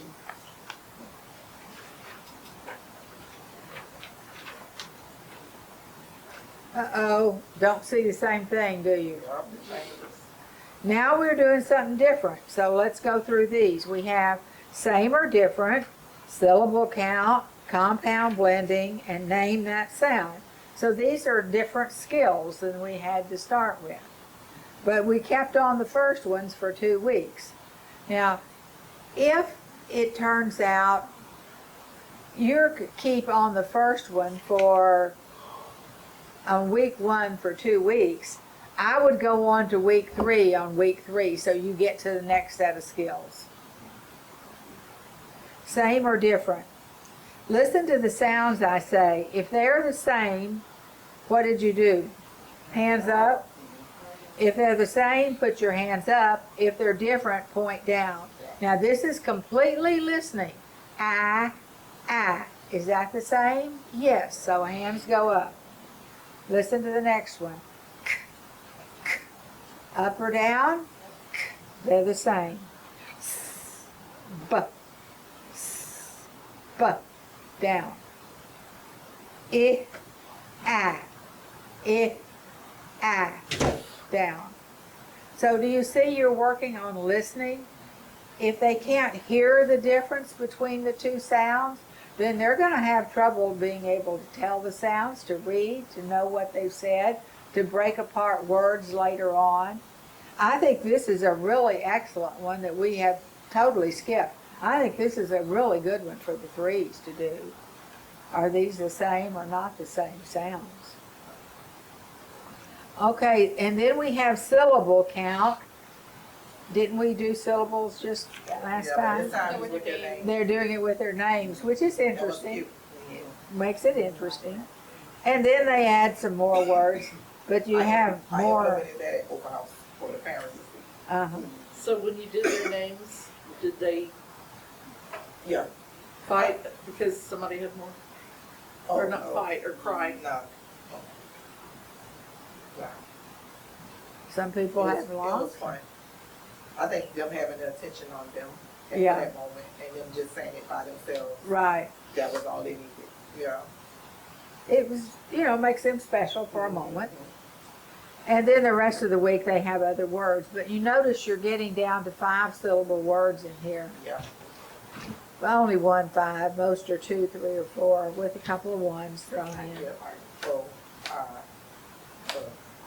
I think the only 5 that my daughter could do was refrigerator. Refrigerator. That was the only one with 5 that we could do. And then, I love this next one, compound blending. Put these 2 words together to make a new word. Butterfly. Put them together and what do you have? Butterfly. Let's do it. Butterfly. Butterfly. Baby, sit. Baby, sit. Put it together. Baby, sit. House, keeper. House, keeper. Put them together. Housekeeper. Any one. Any one. Put them together. Anyone. And this would go with say it fast. Any one. Say it fast. Anyone. To me, this is say it fast. Name that sound. Repeat the word and then tell me the first sound you hear. So, top, and then they'll say top, and they won't to start with. You're going to have to help them. so what I did was I said,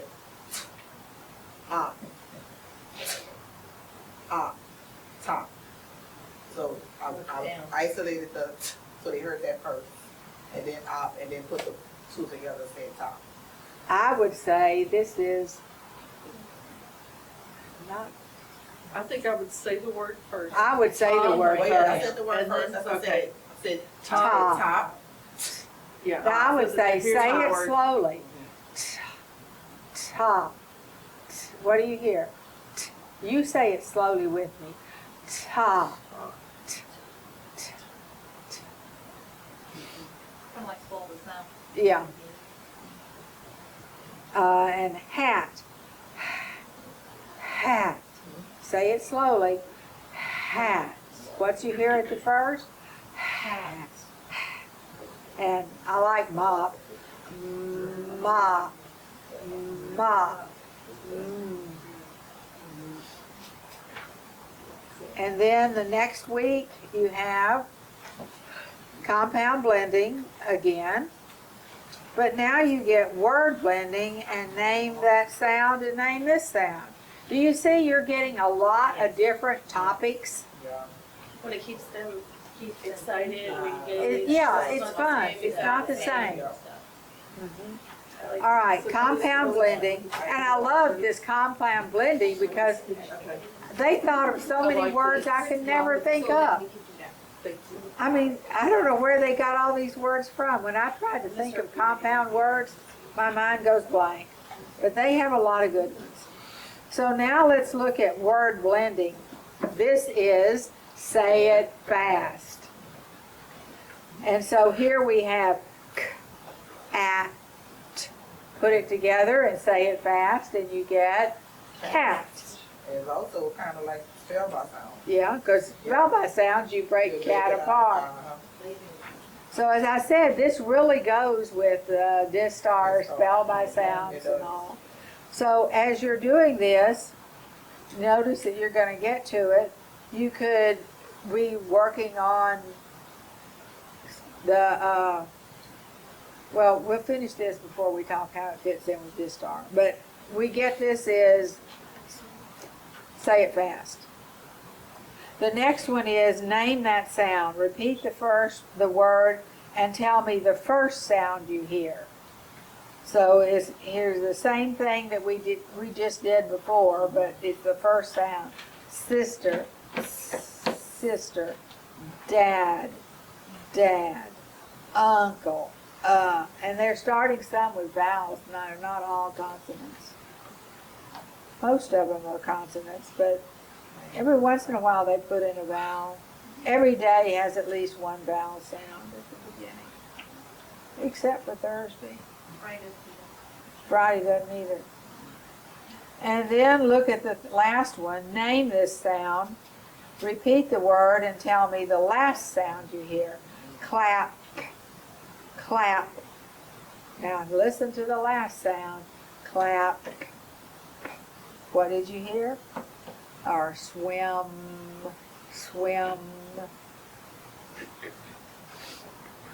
Okay, go on to week 5.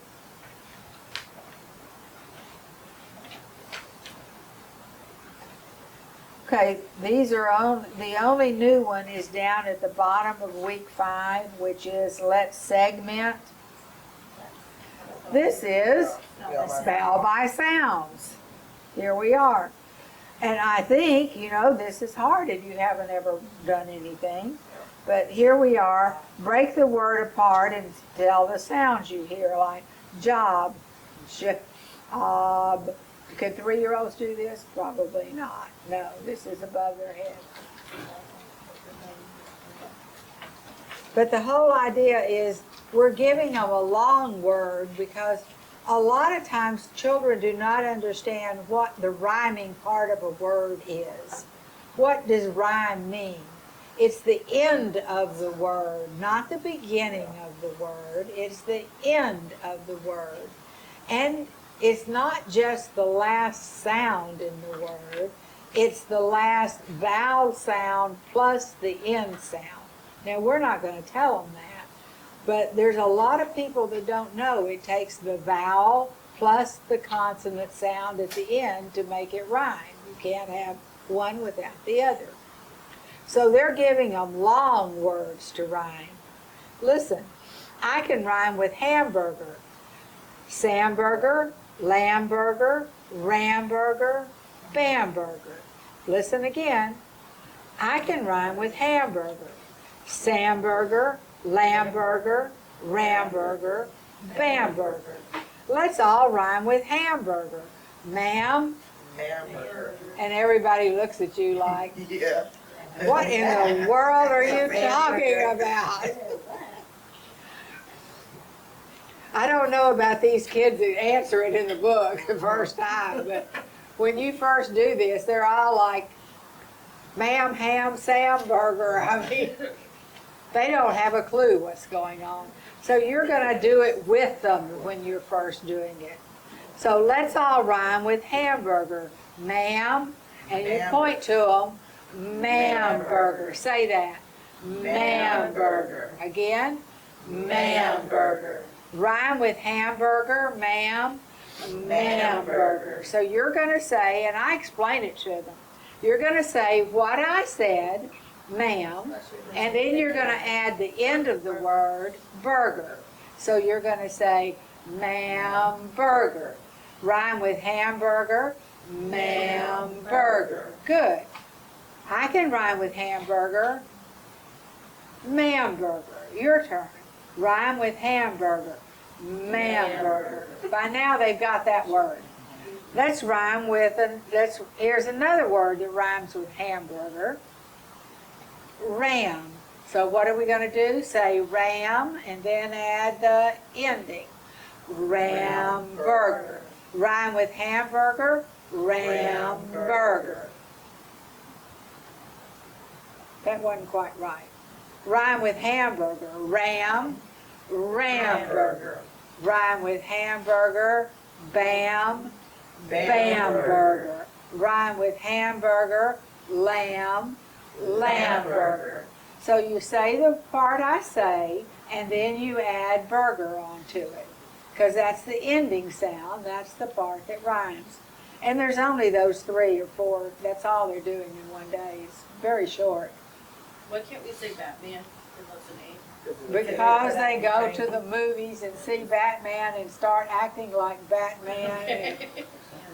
It's a Batman. Yeah. Okay. Catman. Batman. Batman is something that some of the kids are familiar with. Yeah. And it doesn't take but 1 or 2 to disrupt the whole class. Okay. I was wondering if it's like a religious thing No. or if it's. It's more a practical, everyday classroom issue. It's like you don't ever ask them what rhymes with truck. Oh, gosh. Yeah. Miss Peavy.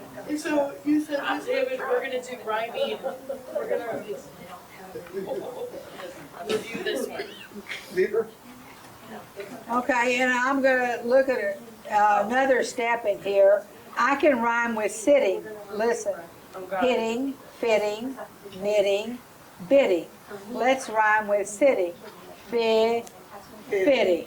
So remember, say what I say and then say the end of the word. Rhyme with sitting. Hitting. Rhyme with sitting. Knitting. I like that when it gets to that one, where it should just give them a big and they found. Right. Yeah. But you're giving them not just the sound, but the vowel The vowel sound. sound. Right. And then when you get on over to lesson 15, you're going to go a step further. Rhyme with sit. Listen. Writ, bit, lit, hit, knit, knit. So they hear a lot of words that rhyme. Rhyme with sit. Fit. Rhyme with sit. Lit.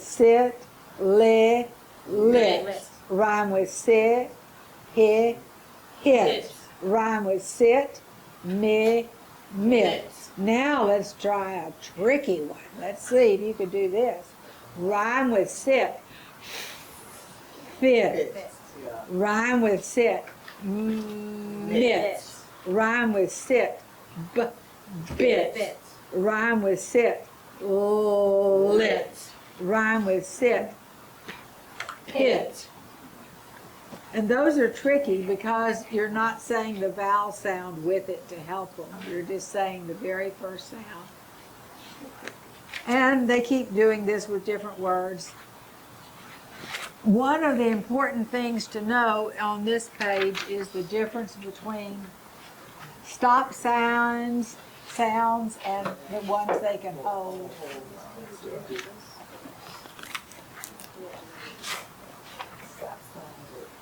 Now, whether you do that or not, I mean, you're going to be teaching rhyming in the class. So, I mean, That's what I was just thinking, that may be it helpful. it might be helpful. I mean, not at the beginning, not for a while, but teaching rhyming is a hard concept for them to understand. But sometimes, but that doesn't mean they understand what rhyming means. Right. Right. I They just always know tell that them it it means sounds the word similar. sounds the same on the end. In the end. All right, so let's look at this stop and hold sounds. Which ones are easier to do? The one that they go on. The ones that you can hold, Oh, yeah.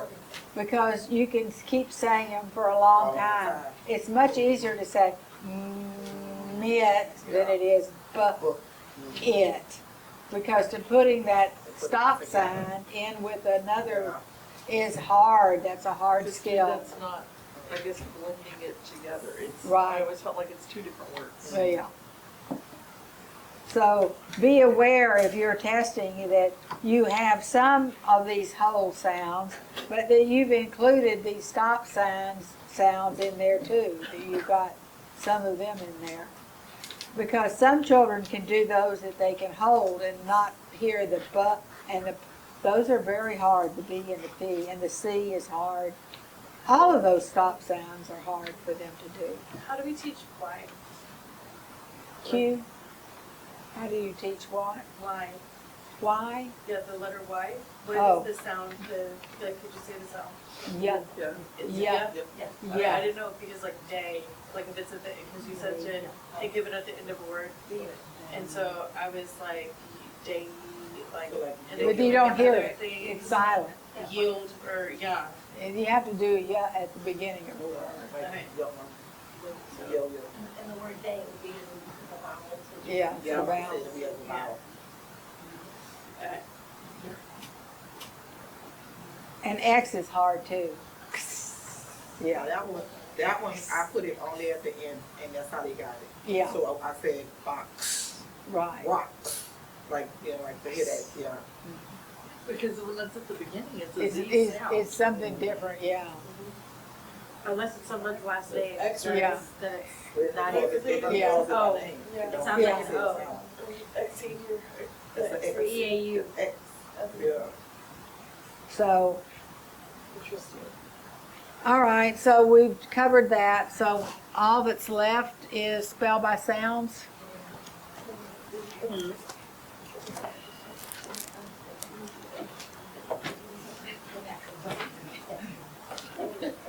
Bill? Which one is it? Well, this is the last one that we have, because I blended it down to. Like, I think there's some things that like I didn't understand when I first started teaching here, and so I just feel like it's better to ask than to assume that Oh, we're yeah. teaching things the way that other schools teach it and then be wrong. Always. We're trying to teach them day, you have to teach it as A or something. And notice that, when we're doing spelling by sounds, it starts on number 17. Yay. This is not their favorite. This is hard. When will we start this? Do you have it in your book, it's in your, teacher handbook.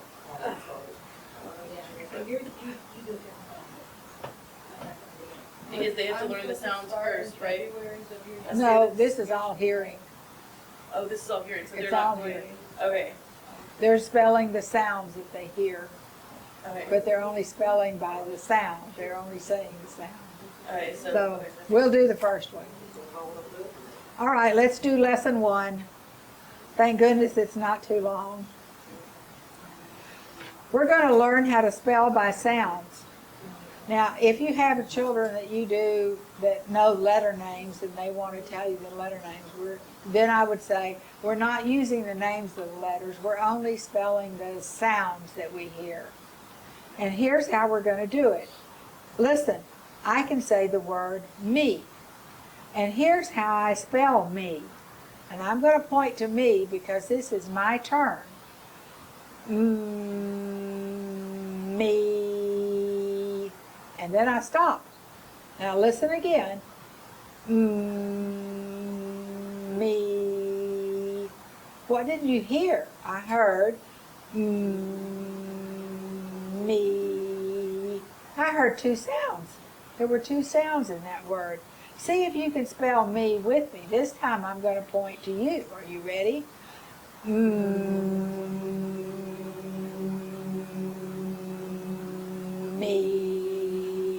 Me. And you're going to keep pointing until you think everybody's saying that, I mean, this is an easy one. You could see if they're saying it or not. And then you pick up your hand and put it back down again and point to them again when you're ready for them to say the next sound. And you have to coordinate it because you don't want to say, put your hand down while they're still saying the and you have to be watching. So let's try me again. You ready?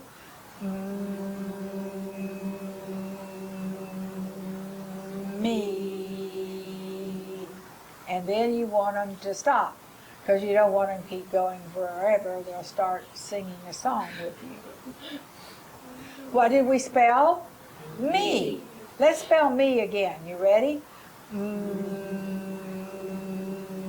Me. And when you want them to switch to the E, and you've got to teach them this, they're not switching up here, they're switching when you hit this imaginary board down here. This is get ready. Ready, and then down, you hit it. So you've got to make your voice hit it right down here at the same time. So you practice with your hand this time.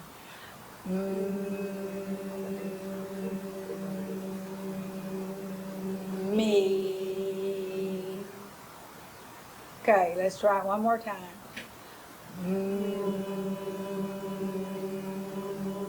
Me.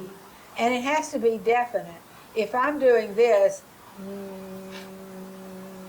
me, you don't know where it is. So it's got to be really definite. Let's practice with our next word, am. I can spell am. Listen. Am. Listen again. Am. Good. Now it's your turn. What are we going to spell? Am. Ready? Am. Again. Am. Good. What did we spell? Am. And when they hear a word like am all by itself, they don't have a clue what this word means. Like, I am here. Or, you can't use anything but I with am. It has to be an I.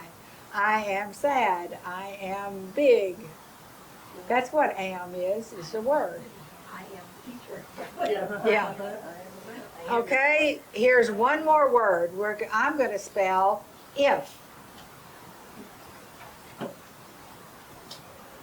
Here is if. If.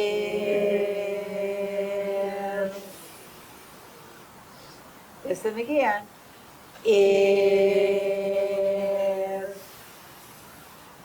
Now it's your turn. What are we spelling? Yeah. If. Ready? If.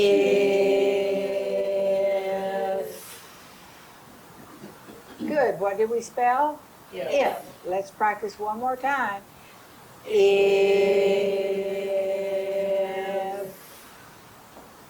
I didn't do that one very well.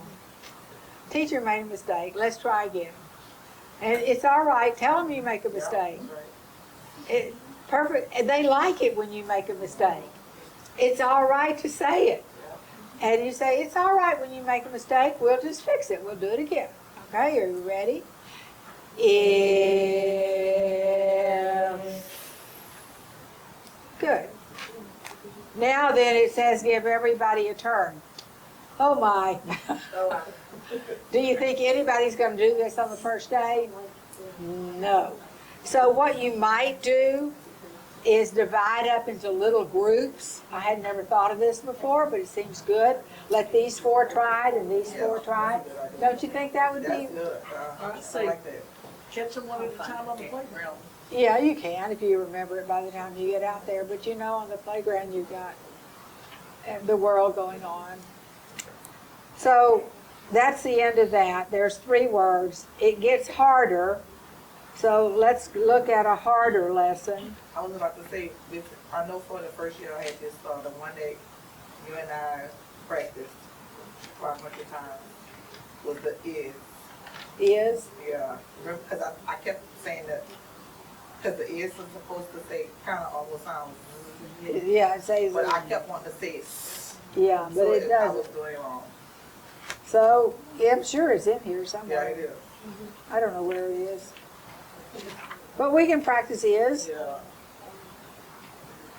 Because we're looking at but we're spelling by the sound that you actually hear. Is. I can spell is. Yeah. Spell is. Is. Your turn. Spell is. Is. And I usually try to use it in a sentence so they can understand the word. He is here. It is a good day. This is a book. Because hearing a word all by itself to a child is like hearing a foreign language. They're not used to hearing an individual word that doesn't mean a thing. I mean, is not something you can hold in your hand, or am, or some of these other words.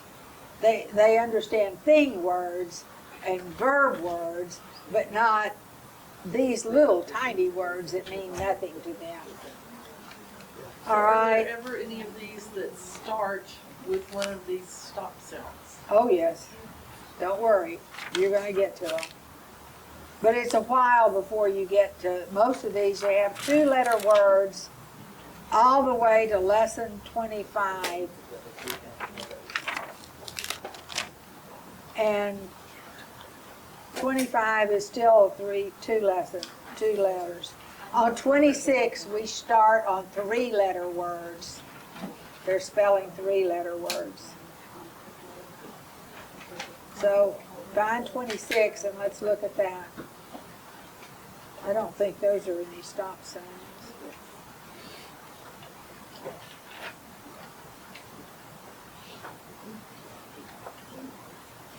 They may not have any that start in here when you're spelling by sound.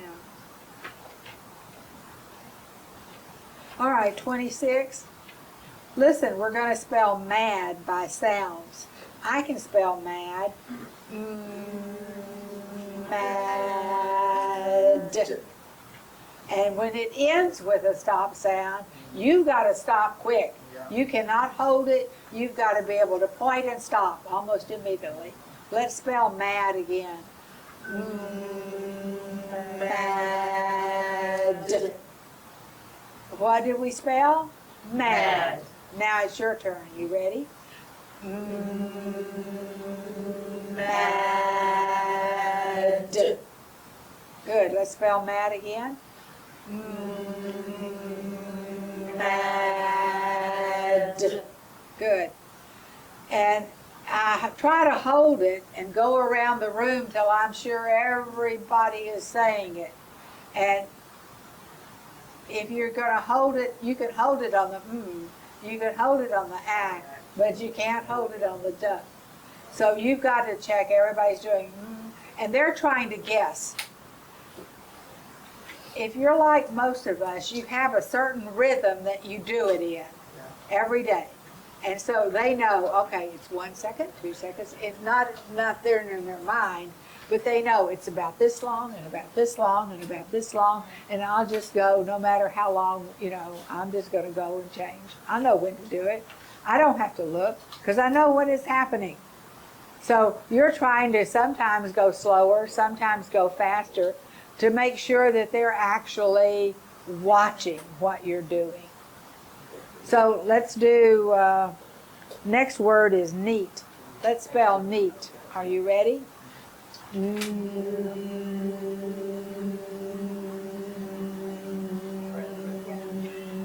Neat.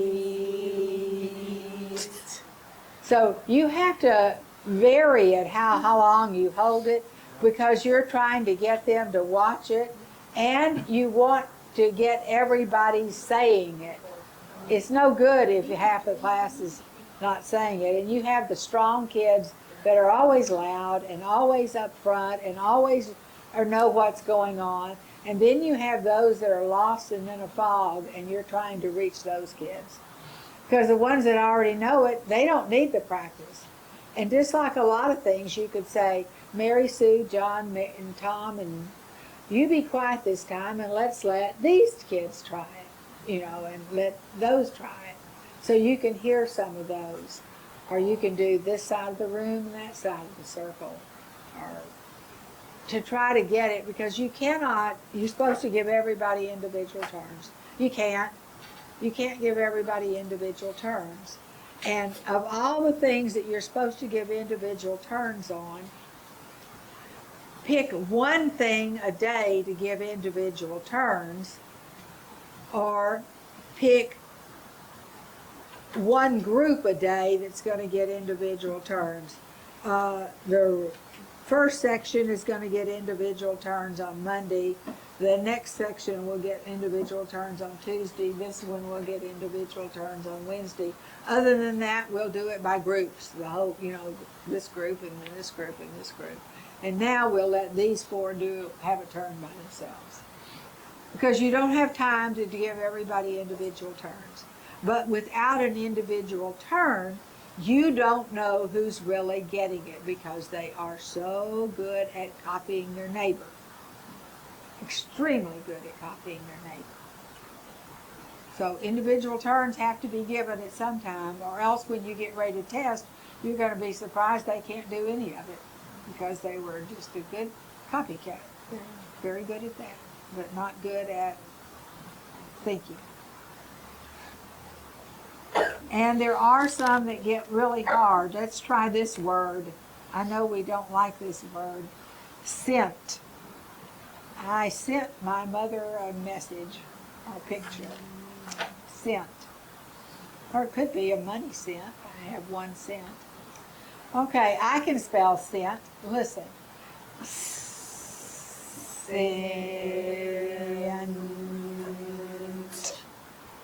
Spell sent again. Sent.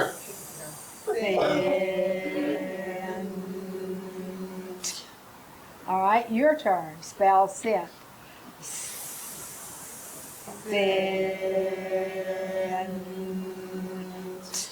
Good. What did we spell? Sent. Always ask them to repeat the word that you spelled. And then be sure you try to use it in a sentence a couple of times so that they understand what the word means. And I can see somebody saying, like, I have 1 cent, if they've learned what money is. But I would usually use it, it's spelled with an S in the book, so I would say, he sent me a picture, or she sent me a message, or something. All right. And as you get through further, they get really long words. So you might have to go ask somebody else how to say them if you're unsure. The first ones are not that hard to say. The hard part is getting your hand and your mouth to go together. And this is what they're doing in whatever. Yeah, that's one of the things that they're doing. It's really spelling by sounds is what they're doing. Just like they're really doing say it fast.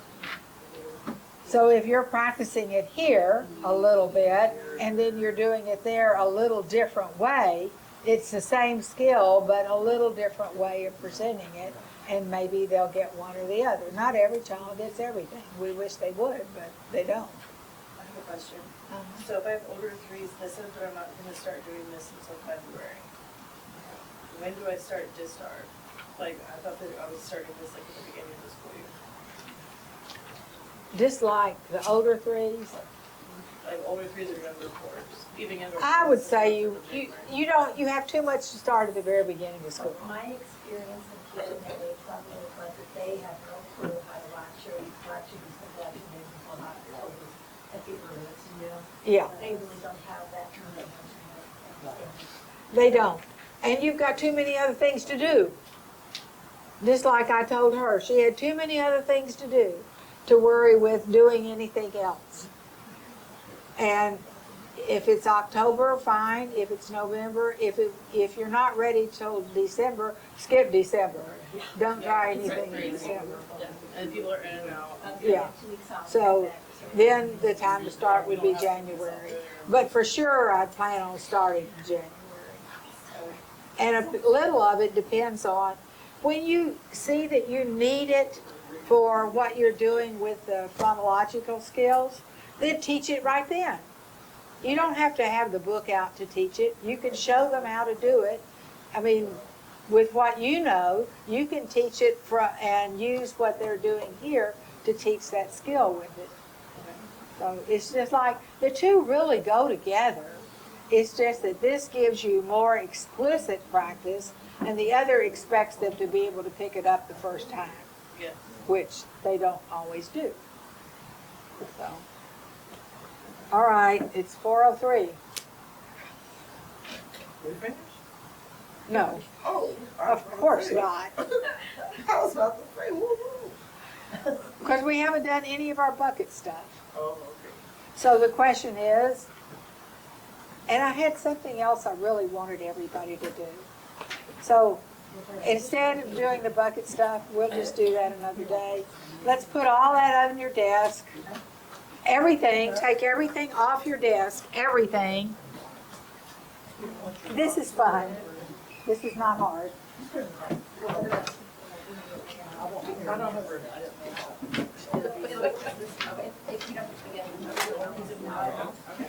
No.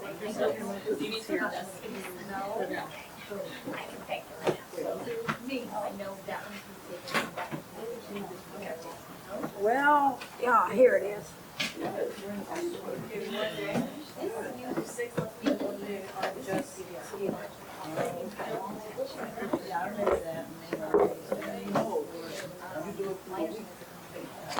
Oh, really?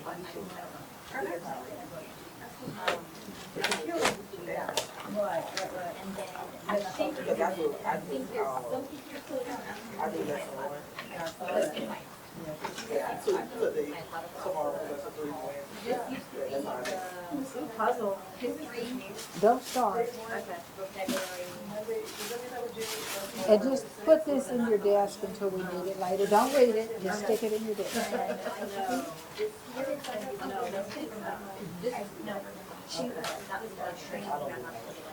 Just stick it in your desk, don't read it. Put it in your desk, don't read it. I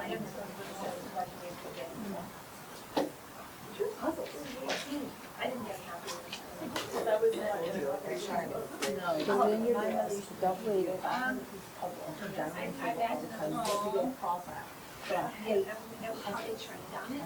So first day. It is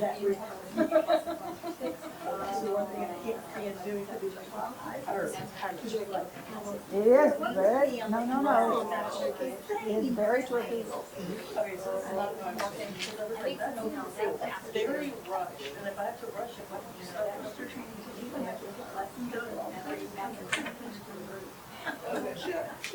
Did you hear it?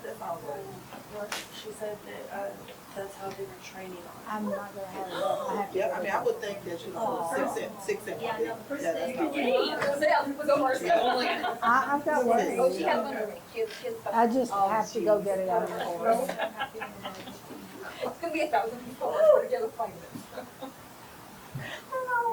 I read it all, and I'm like, oh my God, or, oh gee. That's fine. My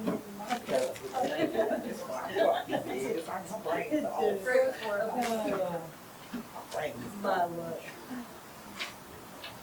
I don't know, but I'm separating them up because that's what I do. All right, She said, everyone here has done a puzzle before. Did you get one? You have a puzzle?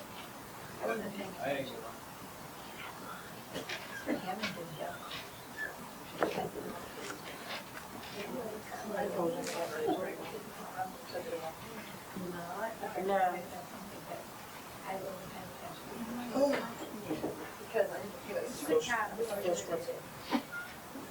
All right, let's put our puzzles together. Everybody's done a puzzle before in their life, so putting a puzzle together is not hard. I'll even give you a clue. Here's what they're gonna look like. You each have one of I these.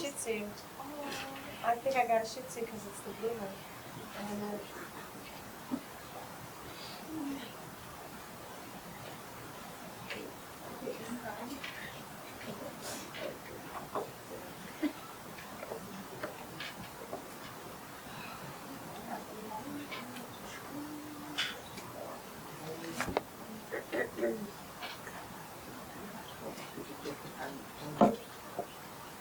yeah, that's why I always tell the kids. Yeah, but this is a tricky puzzle. Of course.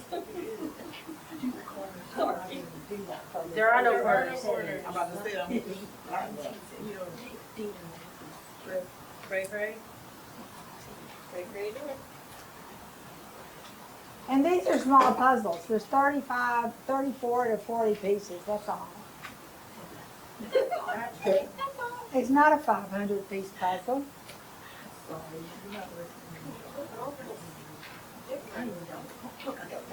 The backs are color coded so that if they get mixed up, you can put it back in the right place. Isn't that nice? Ms. Falconer will really like that. Then you can tell where it goes.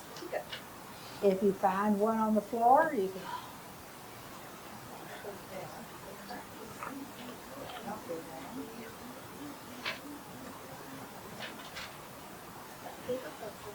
Oh, there you go. That makes sense.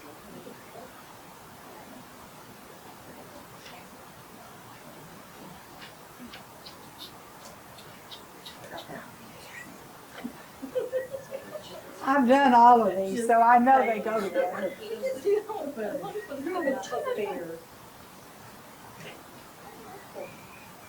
Is it harder than you thought? Yes. Yes.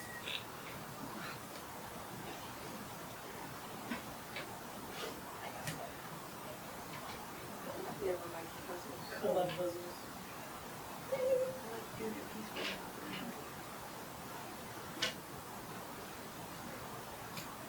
No, that's not it.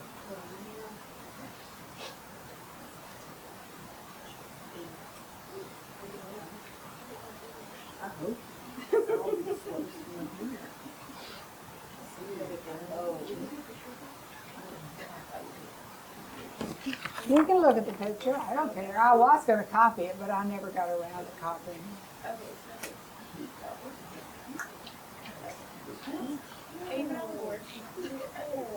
I think it's more fun. I'm not sure which one I have.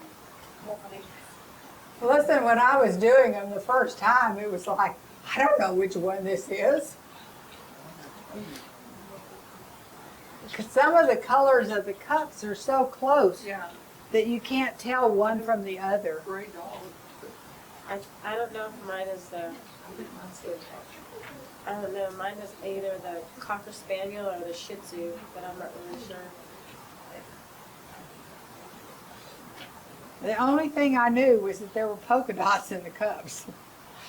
Is this a cop? Ooh, I got another piece. Yes.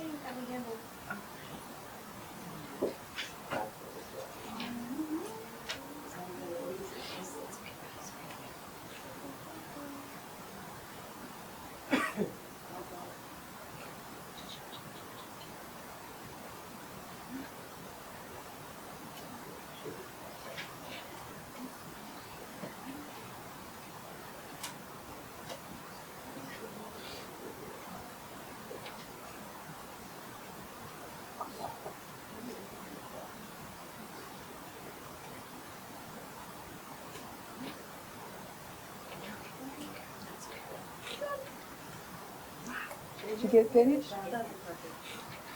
I can't. You already finished?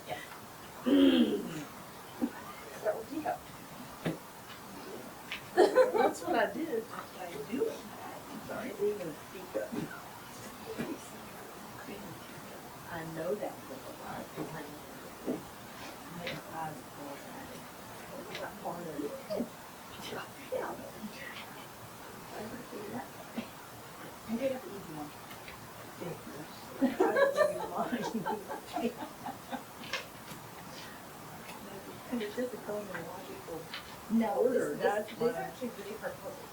They are very hard. They're harder than you think.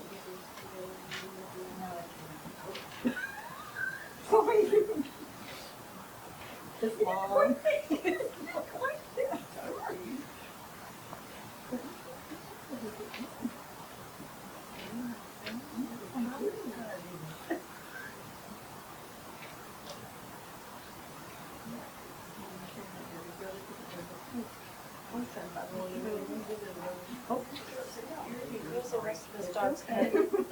Hey, as long as you're helping put this on here. Because they had the gray.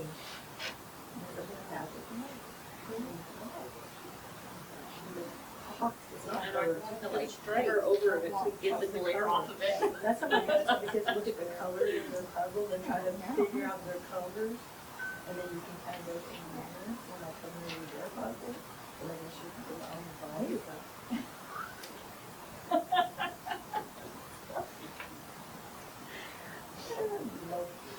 Okay. Well, these are all puppies. I can tell them.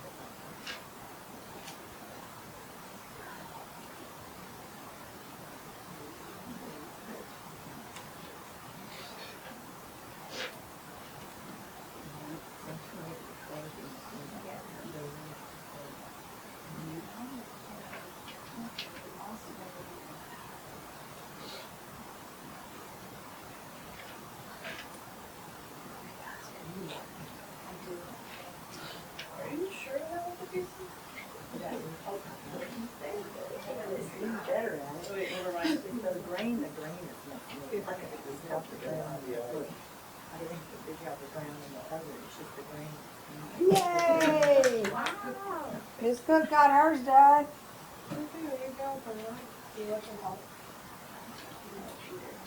I didn't even look at the picture.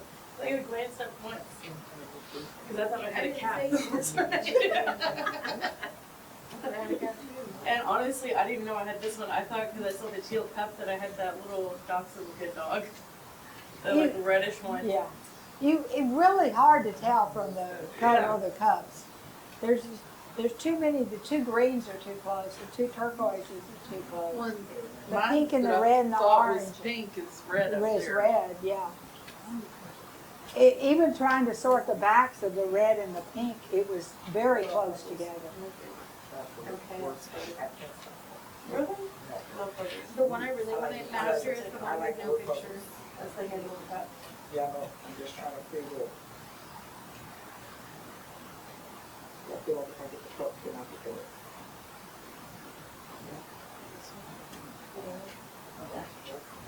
There's a weird looking edge right there.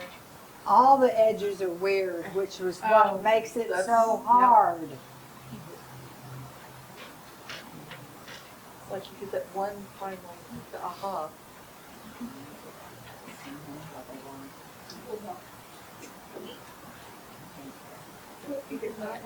I'm sure Marcus can do this. That's what we're supposed to do. We're family. I can't count the charts.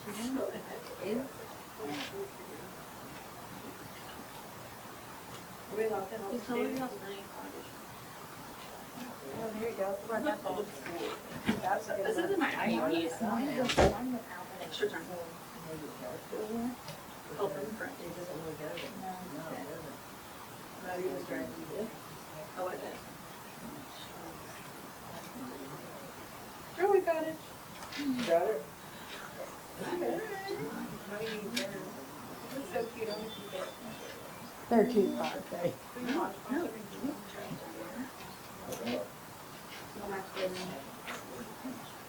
Oh, it is. Oh my God. We can do it. Yes, I am. She followed you today again? I will help you. I got the face. I'll have it. Look, was she following you again? Yes, she was, it wasn't just that she was following me, everything she asked me for me. 5 to 10 times after I already gave her the answer,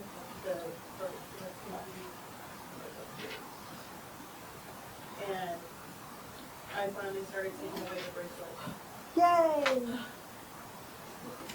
My brain For a small puzzle, it's Oh, yeah, very that's rough. hard. because the colors really are close to each other. And it wasn't until Megan put hers together that I could tell the big white part was the end. I was doing it upside down. This It didn't right even here, work. I thought was a dot. Me too. And there are no edges, like, Right. it's just a, one of those, yeah.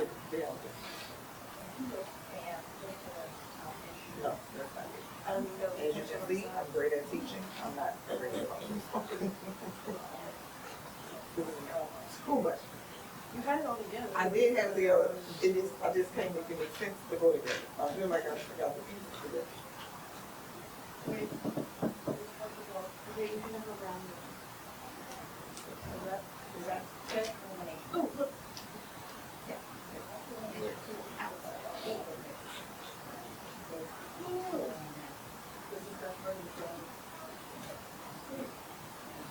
Oh, look here.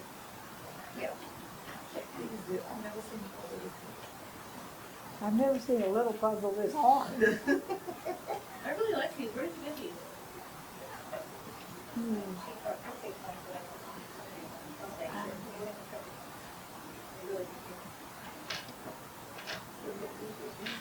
I think I got them at Hobby Lobby. I like it.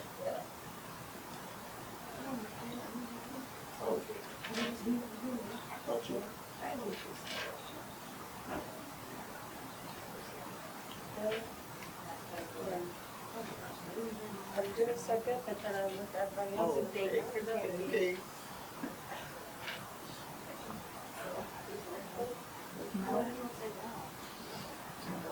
Here's a place.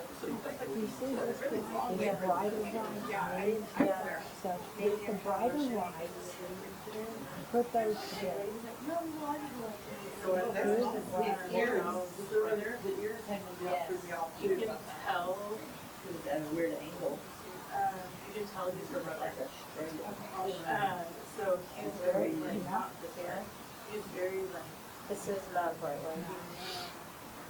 That's probably all the bright lights. Now, this is the handle, and this straight part is the part that goes toward the dog. And you see this line down Yeah. there, across here, so you got to kind of He make it was look like a line. singing it, he was like, to join. this one? We say never enough. No, see that. So this is the handle. Really hard. I don't know. Ah, look, That was, it's when mine had like, Now that. tell the. It's gotta have a line somewhere, not there. Let it in. Ah, look here, here's the white corners that go on there. So turn it around, so that white corner. There you go. And now see if this will go together. It will. It will, okay. There, is that the right spot? Yeah. Okay. All right, it leaves. Now, here's another color. You see how dark these are? Right. There should be one more so the dark. So then you get the dark ones, and they go with the bottom. Gosh, I think we're doing it. We're doing it. This is it. Put these two together. I'm going to head the dog. And here's another dog. Oh! Okay? You're welcome. They're gonna go at the bottom. And then this is a tricky one. Okay, so where does this We go? got some more pieces. Okay. Now, these are with a rounded curve, they're gonna go on the bottom. Okay. So, and And that one could be a bottom. Wow. Oh, good. I really haven't had issues like I thought that I was going to with her. does it? No. We bonded. It's the ISO. Yeah. No, it's when you're left. Now this will go We're into, close age girls. You gotta go in there. Yep. no, remember this straight one? Look. Oh, this is All right, then. We'll have to go there. All right, were these harder than you thought? Oh, Yes. Now, if you gave these, if I give these to Jennifer and I tell her, these needs to be for what age children? She says, oh, they look small, I guess maybe first and second grade. And I will say, nope, they need to be the older school kids. Okay, you give them to the older school kids without any directions. Do you see how hard this was? Yes. And this is the same way the things on your shelf are to the children that you have. They're easy to you, but they are not to them.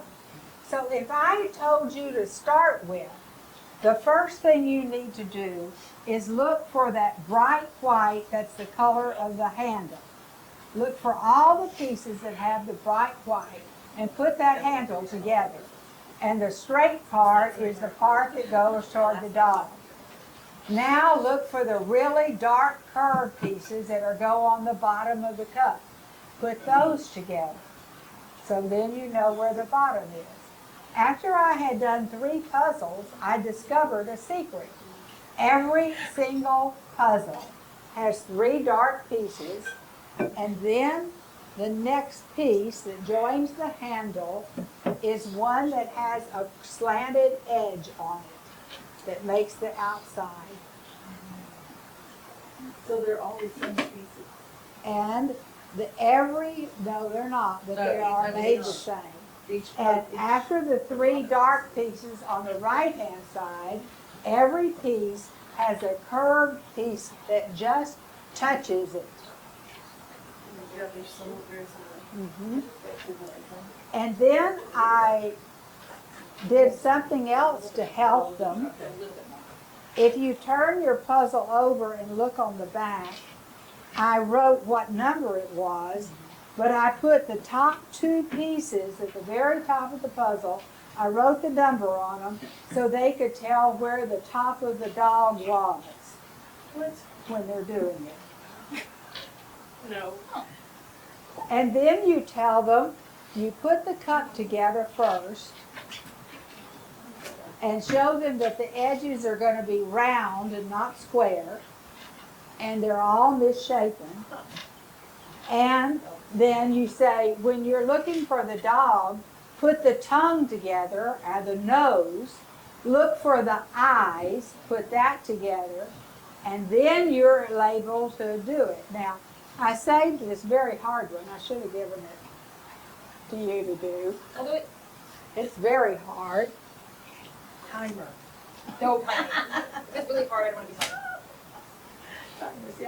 Don't look at my secret numbers on the back when you do it. Don't worry, I didn't even notice the secret. No, you won't. I knew was you the wouldn't. secret. But do you understand that you have to give them directions, Yes. even for something you think they know? Giving them little directions is a huge help. And you can't just give these to the school kids and expect them to do them without giving them some help about how to go about it, because they would get frustrated, rightly so. I was getting frustrated on that one that she has over there now. That was a very hard one. All right, so break your puzzles apart, put them back in your baggie, and I wrote on the bag what number they were. You break them apart. Breaking them apart is part of doing puzzles. Do not lose any pieces. Dog or cut first? I don't care, they all go in the No, it bag. says dog or cut first. That means you could do the dog first or the cup first. It didn't matter. Sometimes I thought the cup was easier, sometimes I thought doing the dog. I did the cup first because I didn't know what it was, but I saw that there was a print. I thought this meant second dog on the first row on the picture. Oh. I thought they were numbers, and then I flipped them over to see if they were all numbered on the back.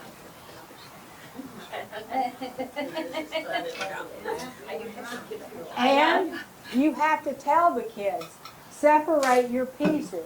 First get all the polka dot pieces. Then get the pieces that have a little polka dot and a little dog. And then get all the pieces that are only the dog. Separate into those three groups. Categorize. Do the one first. If you do the cup first, then add the pieces that have dog and cup, and then work on the dog with the nose, the mouth, and then the eyes, and the rest will fall into place.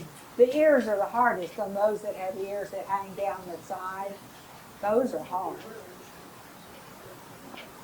Okay, was this a worthwhile lesson? Yes. I think, to me, it was just something to show you the stuff on your shelf that they've done last year that you think they should know doesn't mean they know it. It means you need to give a lesson on every single thing that you're doing. And if there's something that helps them know it, fine. All right, when you're through, you can pass your bags back up here.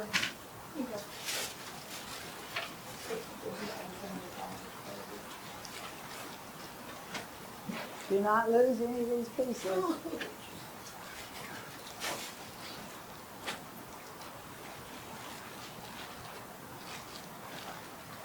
And tomorrow,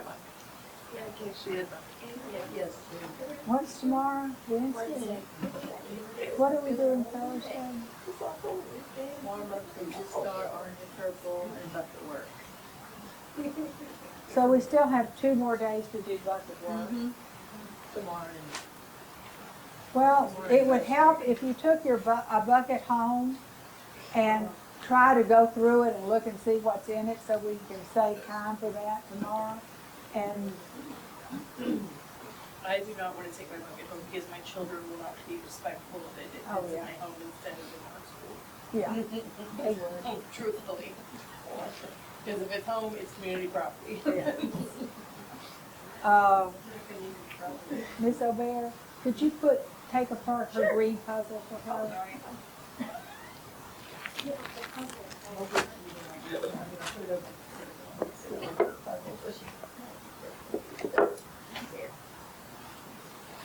That one a little harder? Yes, yes it is.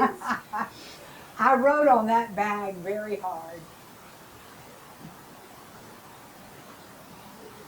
Because it's a difference between the ones that weren't as hard. That is a very hard one. I was fully unhappy doing that one last night. because the paw is hanging all the way down. All the way down. It makes it hard. And the colors kind of blend together. Yeah. The paw and It was hard. Oh, were they? That's what I was doing last night instead of studying, but I thought this was such a good lesson. Okay, and guess what? It's exactly 4:30. Even if we didn't do a third of it, but All this in here.